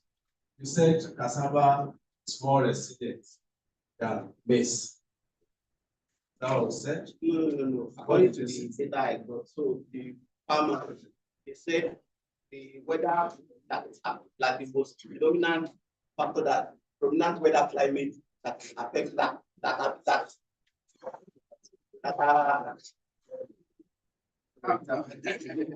So according to the data I got, so the farmers, they said, okay, cassava is the most predominant crop that is being affected by climate change that they observe.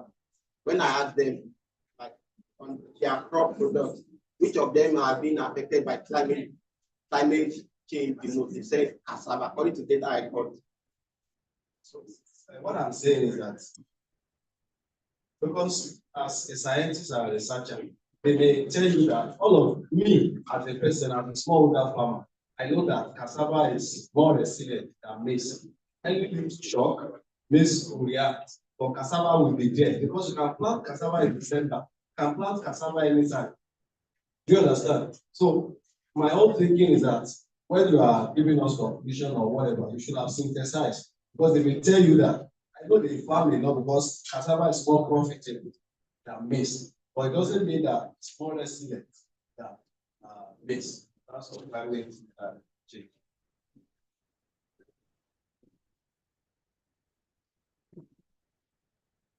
All the time, sir. We're looking at correlates of performance of climate change.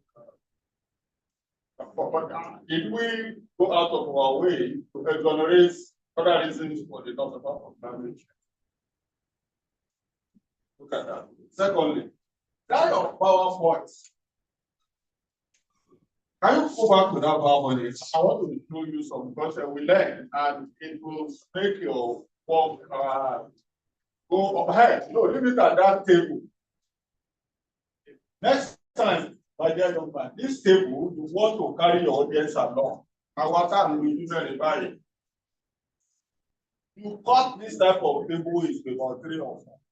And from the person at the back of that, of this row, you'll be able to see what you have. So you cut it to about 3 and increase the form of what is in that one.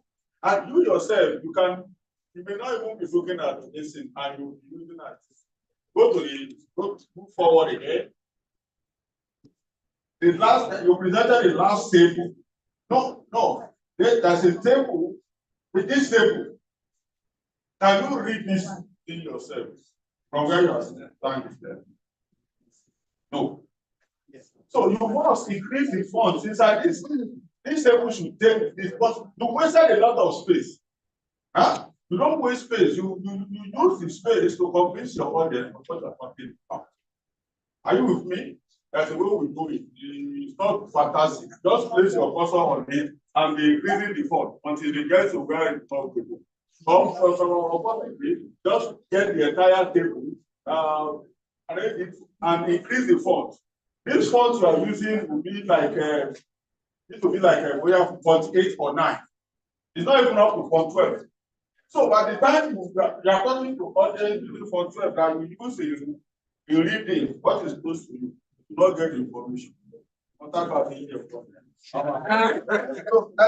It's a nice presentation, and that question I gave you is look into it so that people will not criticize your work unnecessarily. Are you sure that this thing, apart from the perceptional angle, there is no other associated risk that of failure apart from there's no human factor apart from the opposite, because climate change is the opposite. Are you getting this? So you want to look at are there no other factor that will affect that will lead to crop loss? This is not for yeah, this session is I was told by our white people as I will see how some people online. I want to know the number of people online before I call on the last presenter that is physically present.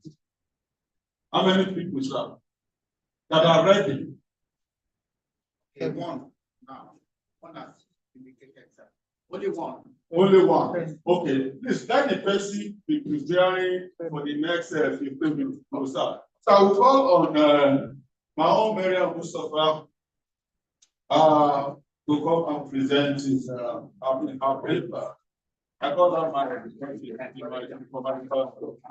okay. She will be talking about sequestration of threatened species. Okay. This is one thing.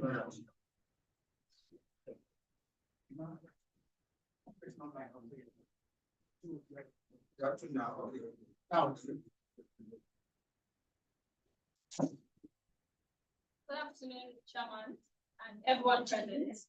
I'm Mustafa Mariam, and I'll be presenting on the estimation of above-ground carbon sequestration by threatened species in the University of Ibadan, Nigeria, This research was carried out in conjunction with Dr. Akitunde and Lord.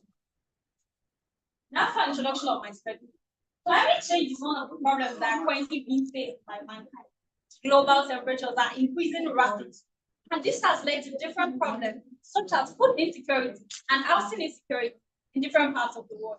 This climate change is driven by the release of greenhouse gases, the major greenhouse gases being methane and carbon dioxide. Fortunately for us, different ecosystems are risen to the occasion by sequestering carbon. Ecosystems like soil, forests, and grasslands are not sequestering carbon. Unfortunately, while forests are helping us to sequester carbon, trees in the forest and urban areas are now being cleared and converted to other land uses like agriculture, housing, and industrialization. This has led to many trees becoming threatened. Species like Senegalensis and familiar birds are now globally threatened. The University of Ibadan, which is my study area, is home to many threatened trees. And unfortunately, even within the university, these trees are currently disappearing. The objective of my study, the main objective of my research, is to above ground carbon sequestration, protection of 30 trees in the University of Ibadan, with a view to highlighting their contribution to climate change mitigation and thereby informing conservation efforts. Now to my methodology. The study was carried out within the University of Ibadan, which is located between this latitude and the study began with the collection of data, which was done by a complete enumeration of all threatened trees within the University of Ibadan. The trees were identified to the species level, and the growth variable of each identified threatened tree was collected. The diameter at middle, diameter at base, diameter at top, and the total height of each tree was collected. Next, the tree volume, above ground biomass, and carbon stock were estimated. Afterwards, the percentage of threatened trees belonging to each family and species was estimated, and the total carbon stock per family and per species was also estimated. Now to my results. Distribution and carbon stock per family. Family Meliaceae had the highest distribution of threatened trees within the University of Ibadan, with 76.9% of threatened trees identified belonging to this family. On the other hand, family Malvaceae had the lowest percentage of threatened trees within the study area, with only 0.9% of trees identified belonging to this family. For the carbon stock, as to be expected, Meliaceae had the highest carbon stock, with 262.66 kilograms of carbon sequestered per acre. Malvaceae had the lowest, with 6.60 kilograms of carbon sequestered per acre. This is in line with certain studies. For example, the one carried out by Joshi in 2021, which stated that the density of trees per acre has a high impact on carbon stock of that particular species or family. Next slide, please. For the distribution of carbon stock per species, Senegalensis had the highest percentage of any species, any threatened species within the study area, with 42.6% of identified trees belonging to Sarigota Makotapa and Sandra in Colombia had the lowest, just 0.9% of threatened trees identified in the study. Sejola Odorata, for carbon stock per species, Sejola Odorata, which had the second highest percentage distribution, now had the highest carbon stock with 190.08 kilograms of carbon sequestered per acre. Aurora Pinata, which had the second lowest percentage distribution, now has the lowest carbon stock of 2.81 kilograms of carbon sequestered. This is in line with certain studies which suggest that while density is an important factor, other factors which can affect carbon stock include the health of the stand, the age of the stand, and even size of the trees. Other studies by authors such as Suslera et al. In 2023 suggest that taller trees with larger basal areas are more likely to have higher carbon stock than shorter trees with lower basal areas. This suggests that while Sejola Odorata had the second highest percentage distribution and Senegalensis had the highest, it might have had the highest carbon stock because stands of Sejola within the university were probably healthier, larger, or larger. This also applies to the case of Aurora Pinata, Sarigota Makotapa, encountered farmers to income and carried on the following that within the study area might have been smaller or less. The total carbon stock of 20 trees within the study was 371.1 kilograms per person. Next slide. The study therefore concludes that 20 trees within the University of Ibadan contribute to carbon sequestration within the university, even though their contributions vary in quantity for species to species and family to family. Nonetheless, every species and family of certain trees within the university plays an important role in sequestering carbon by storing carbon. The study therefore recommends that trees within the University of Ibadan should be well managed, particularly they should also be well protected from vandalism and illegal harvest, which are major threats within the sector. Thank you very much.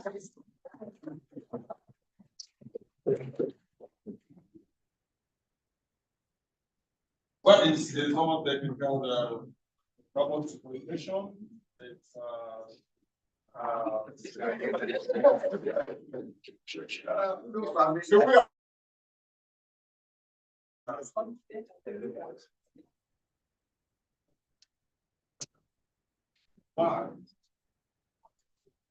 Dr. Lani, want to ask a question? No, okay. Two. You want to ask a question, sir?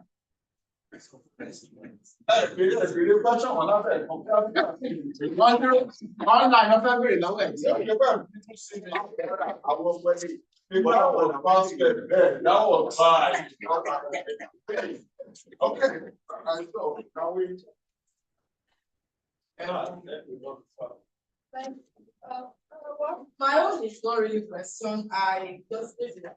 So it's your technical language and your politics. Matters well. Don't they have Google pay as well as they just actually cannot the time of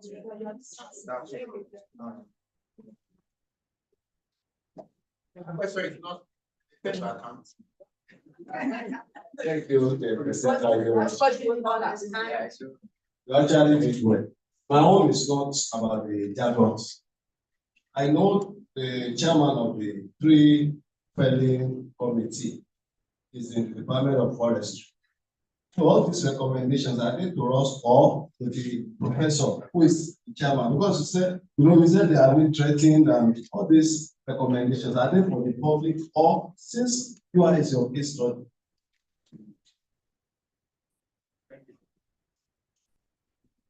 Very much.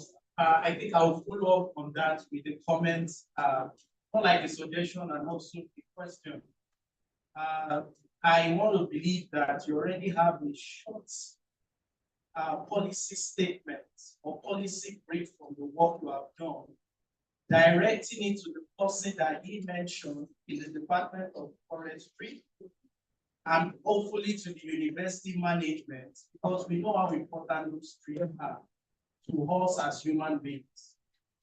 Some months ago, we attended a conference on One Health, the integration of the animals, the humans, and the environment. And all of these trees, if they remain threatened, it's not to our advantage. So we need to do something about it.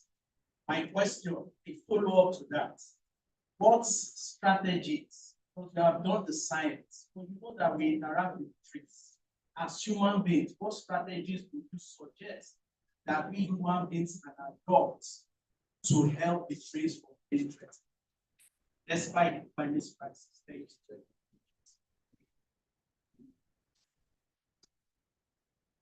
Thank you very much for the question. As regards the first question, I have first observation, I have checked observation. The family miliary which we were trying to mention are organic farming. As regards the last two questions, I would say they are very similar. So, what has already been done on that?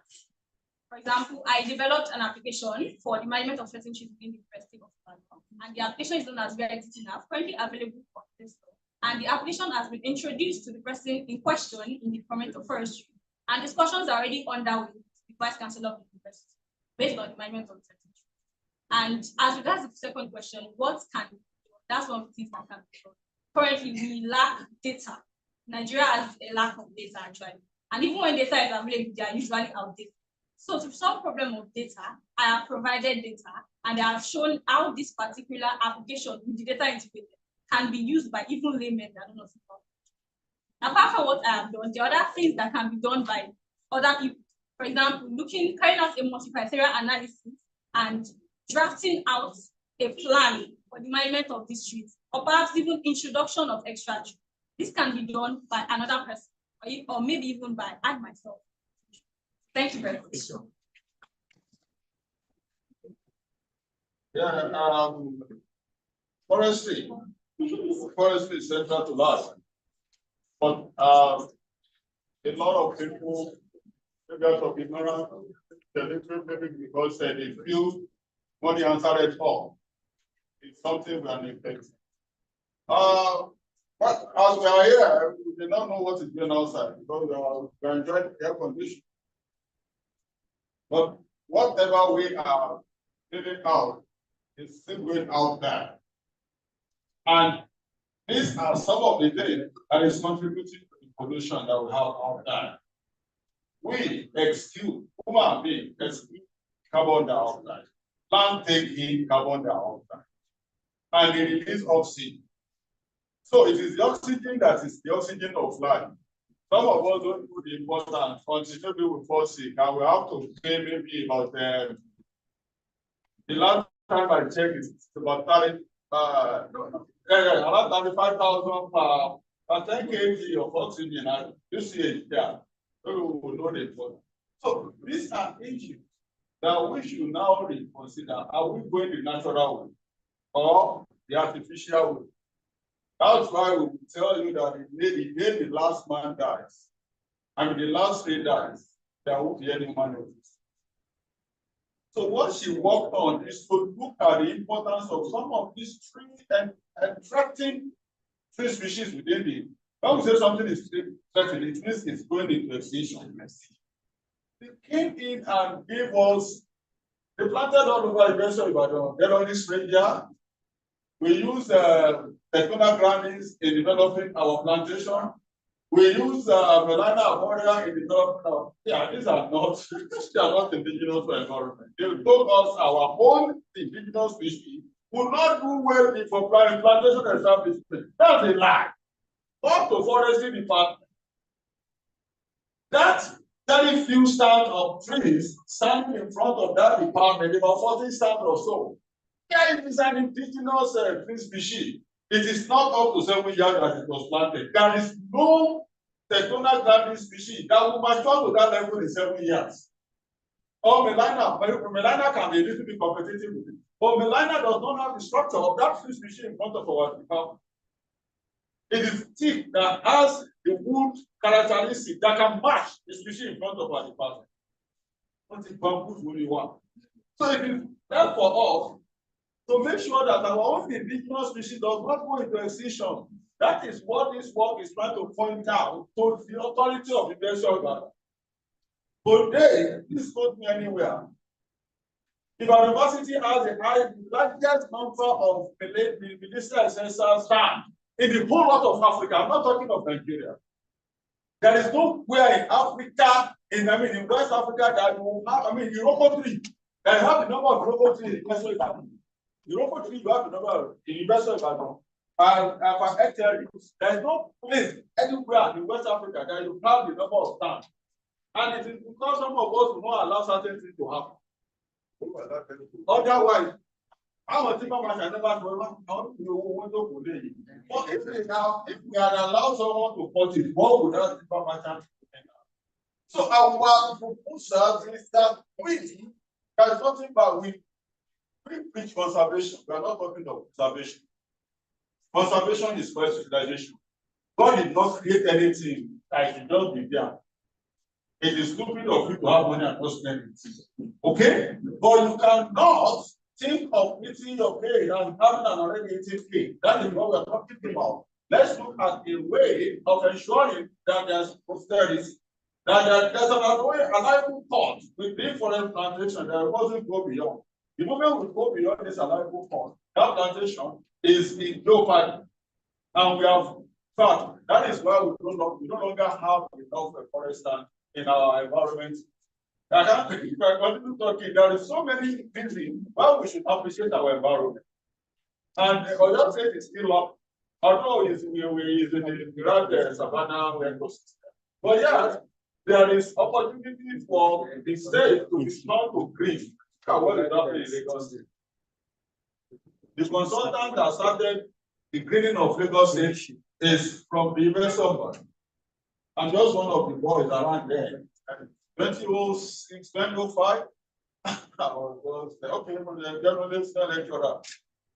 So what we are saying is that if something is mopping up our debts, we should make sure that that thing continues existing. Otherwise, when that thing go into extinction, our debt is remain outside. Thank you very much.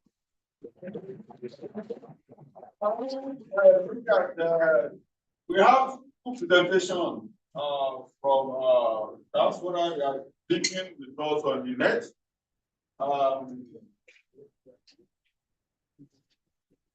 Okweyemi Odunola is the man with his first publication on this book of abstracts. Is he ready? Please. Yes, sir. I'm ready, sir.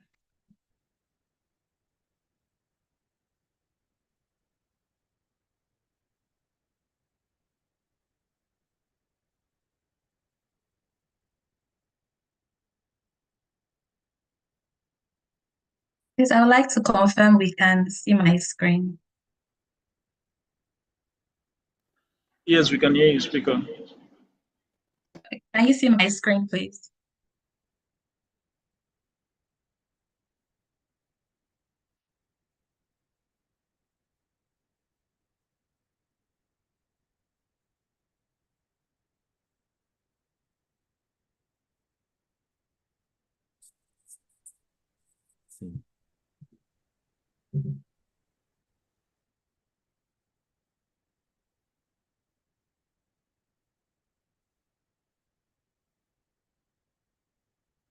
Stop sharing and share again. Sorry, there's a little glitch with my system.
Can you send to me on WhatsApp? Okay, I'll do that. Sorry, there's a glitch with my system. Could we move to the second presenter, please, while I sort this out? I really apologize.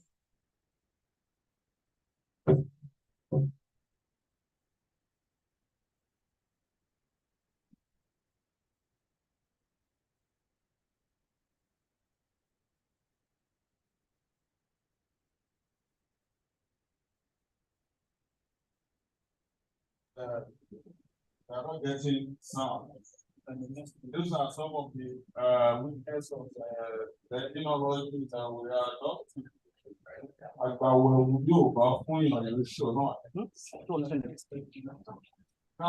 we call on Ademola Ajibade. From there. Ademola Ajibade is presenting on partial distribution of strategic capability. Open education. Can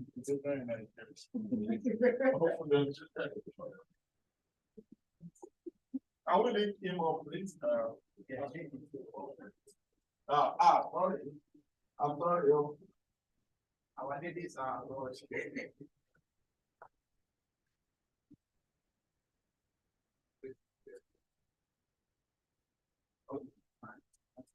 Then I'm going to make a new slideshow.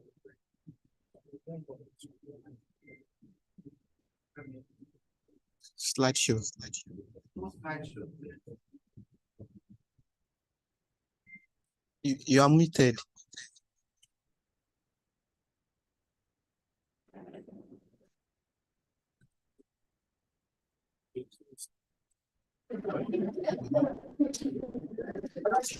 Good afternoon, everyone.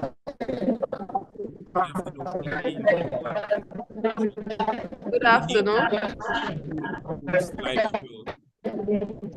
We can hear you still. Okay.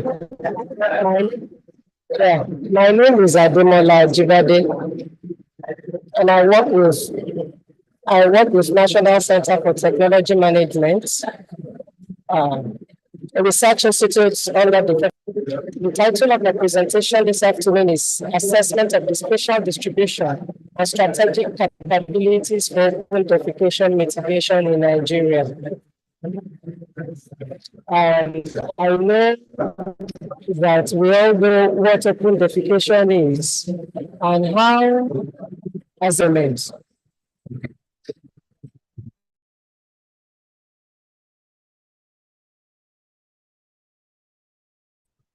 Open defecation is simply defined as a practice of other than the toilets, and thereby causing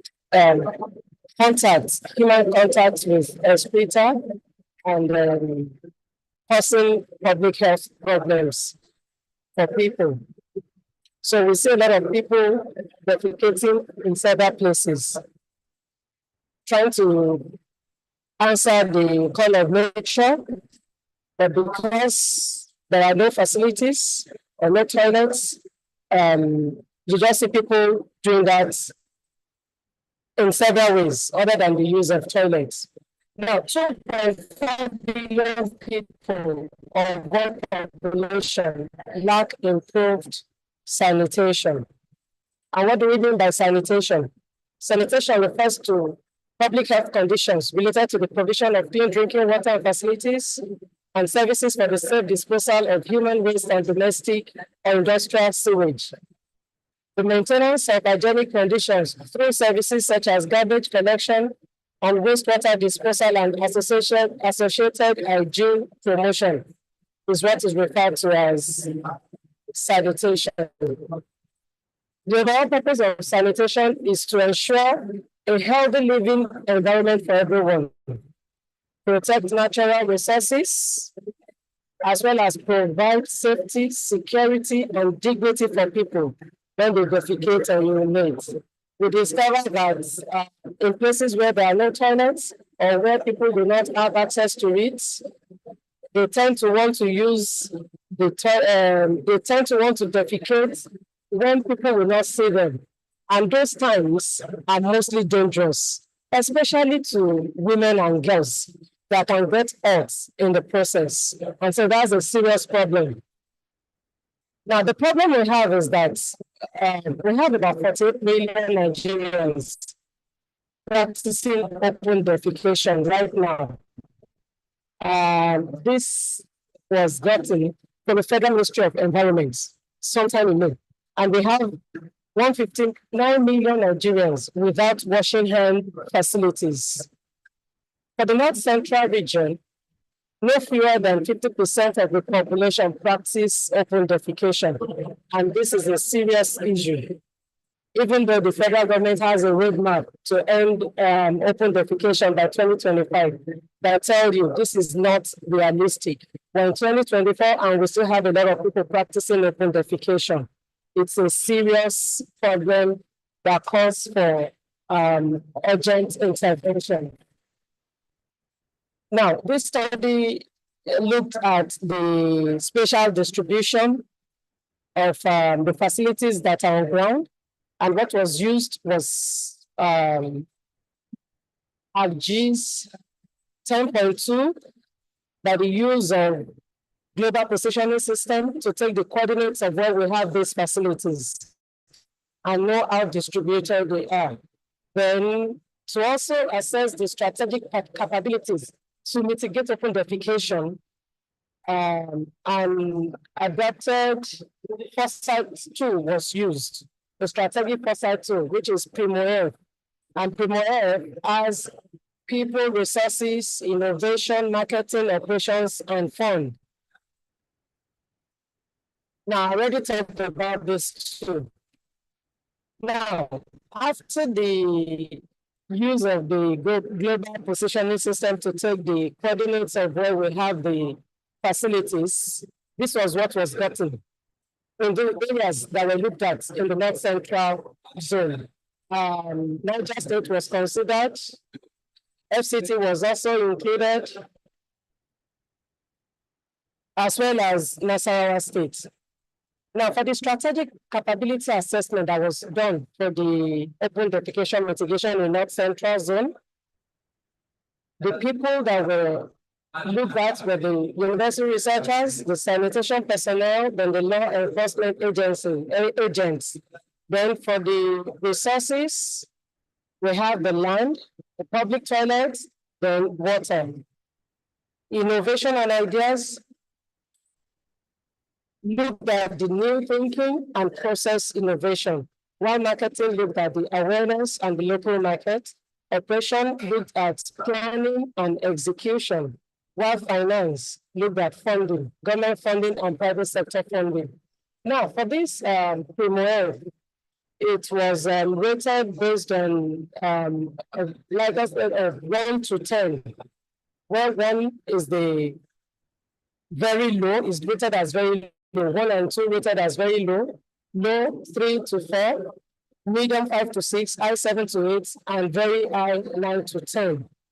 So at the end of the study, it was discovered that for the people, resources, and innovation, we had 3.1, which is rated low, meaning that we do not have enough people to tackle this issue at hand.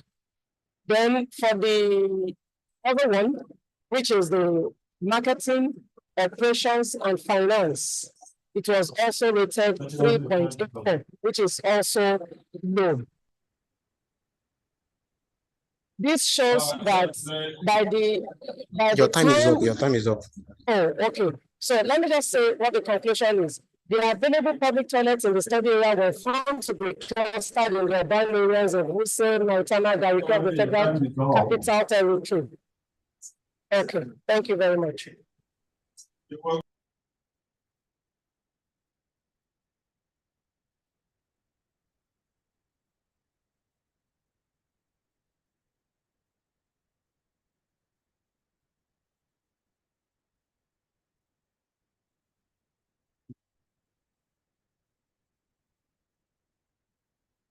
Question for Mark. I think question. There is no question for Mr. Jibade. I will on this note.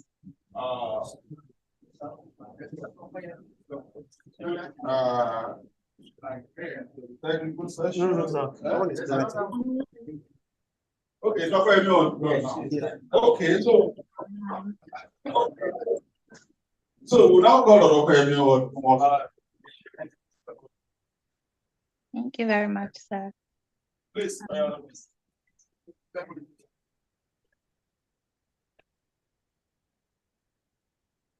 I'll be sharing my screen shortly.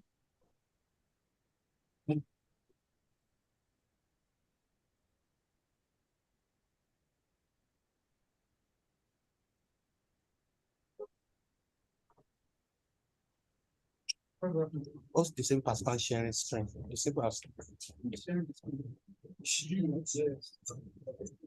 I can't share.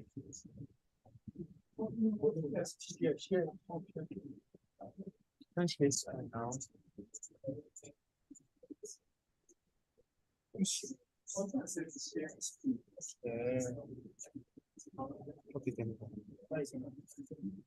I'd like to confirm if you can see my screen, please.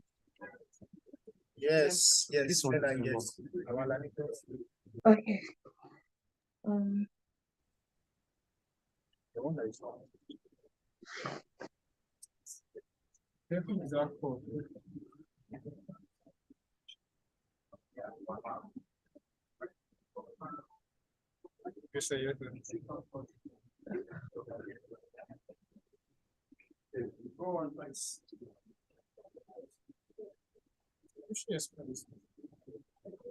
Can I go ahead and share my screen, please? Yes. Okay, thank you.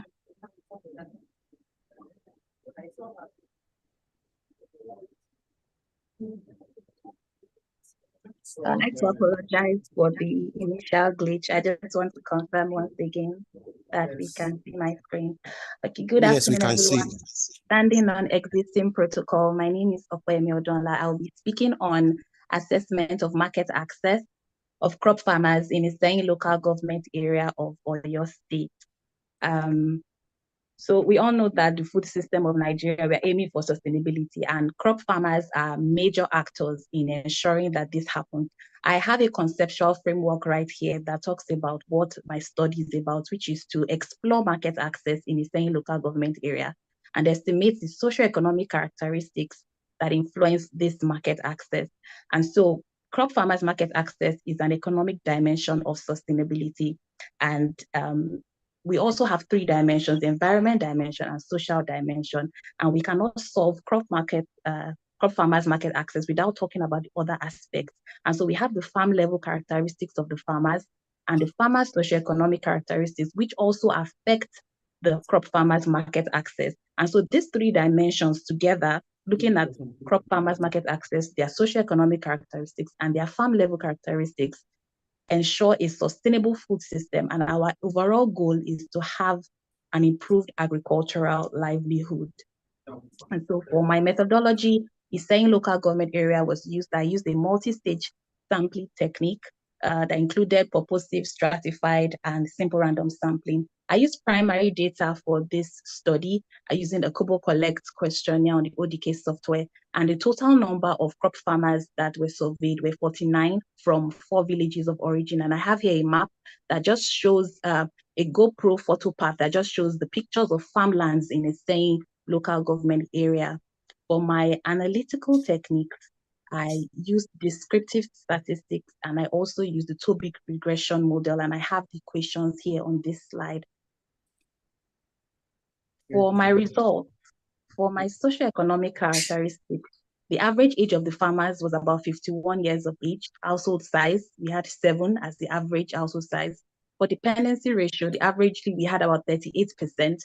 For the on-farm annual income, looking at the last farming season, we had about farmers earning about 3 million naira approximately from farming. And then the average total land area was about 6.39 hectares. And for the farmers in the same local government area, their farming experience was about 24 years averagely. And most of the farmers, 93.9%, take farming as their primary source of income, and about 53.1% said that they had participated in various agricultural governmental organizations. I also had 78.2% of the farmers that said they acquired their farmlands as lease agreements from the government, which is so common in Nigeria, the part of the world that we are in. And 90% practice mixed cropping. And we can see from the graphs here, when asked the purpose of crop cultivation, about 93.90% said that they cultivate for both household consumption and trade. I also have a pie chart here showing the different types of crops cultivated by the farmers: cassava, maize, pepper, tomatoes, vegetables, different type of vegetables, and other crops lumped up together. And from the data collected, cassava and maize were the highest percentage of crops cultivated. When I looked at, or when we asked questions on market access characteristics for the year 2023, we had most of the farmers who said that they sold their products to wholesalers and retailers mostly, followed by those who sold directly to consumers, about 26.7. Then those who said they sell to processors, we only had a minute percent, 1.30, that said they cultivate only for home consumption. And also when asked how frequently they lose crops on the road when they go to the market, to about 51% said rarely. So only a few people rarely lose crops on the roads. The average distance from the farm to local market is about 11.12 kilometers, which is a lot, and takes a mean time of 47 minutes for the farmers to get to the market. And so the farmers said that they take approximately 3 trips to the market, especially the vegetable farmers, and averagely they spend about 28,000 naira on transportation just for a day trip. And 87.8% utilize transporters. So they tell the transporter, this is how much I'm selling my product. I'm giving you the product. Transporters will collect money for the job. They will sell it and they will come back and give the money to the farmers. And so we can envisage there could be a little bit of inconsistencies there. The farmers actually listen to agricultural related news on their mobile phones and radios. And some of them also said they were receptive to adopting online marketing, about 59.3%. So we also had about 22.9% of the farmers that said that they get information on market price, market demand from farmer to farmer approach. And so this is a very good complement to the formal extension services. When we looked at the socioeconomic factors that affect or influence market access, we realized that age, a unit increase in age actually decreases access market and participation in the market. So as the farmers grow older, it reduces them going to the market to sell produce by 31.1%. Increase in dependency ratio, a unit increase, leads to a decrease in market access by 7.10 units. And we can say this is also because when farmers when they have a lot of people, elderly and younger ones, depending on them, it reduces the amount of produce they go and sell. A 1 hectare increase in farm size increases access to the market by 60%. Okay, thank you, sir. And also when it comes to farmers' participation in agricultural governmental programs, a unit increase reduces their market access by 4.4 units. And so for recommendations, including working age population in farming activities, ensuring that the youths can hinge on their knowledge to improve transactions and access to market, and also to revise existing programs, agricultural governmental programs, because it was shown that participation in this reduces market access, which was one of my contributions to knowledge. And these are my acknowledgements. Thank you very much.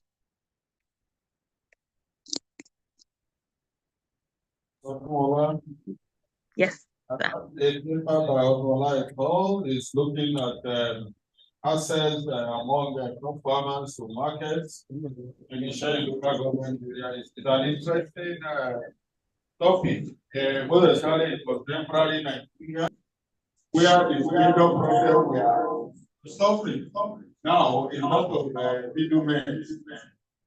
It's only Nigeria that I say development program that is then connecting farmers directly to market. That some people will go and give some money so that that project will follow special. We don't know why our circular road has not been completed. So many other projects are going on. That is our mentality. This is a question for Mr. Nicola. We have questions for questions on the floor? Apparently, there's no question for you. That was the last presentation. Please, we're looking forward to the So, gentlemen and ladies, we have come to the end of this I appreciate you. My city of presentation is in 90. Thanks a lot for sharing what you know, asking what you are not agree with. So, and we appreciate all the presenters for really appealing us their research work. All the presentations today were all research products. So, we are getting there somehow. God bless us all. Thank you. Thank you very much, the chair. The chair appreciated everybody. Now we need to appreciate the chair. I'm going to be with a standing ovation. Can we please rise and clap for Professor? We are not standing up.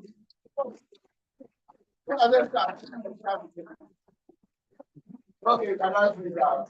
Actually, I have to start because you have been sitting for a long time, right? You agree with me. You and disagree with me or agree with me? Okay. I was thinking you disagree with me. I'll just withdraw your main ticket.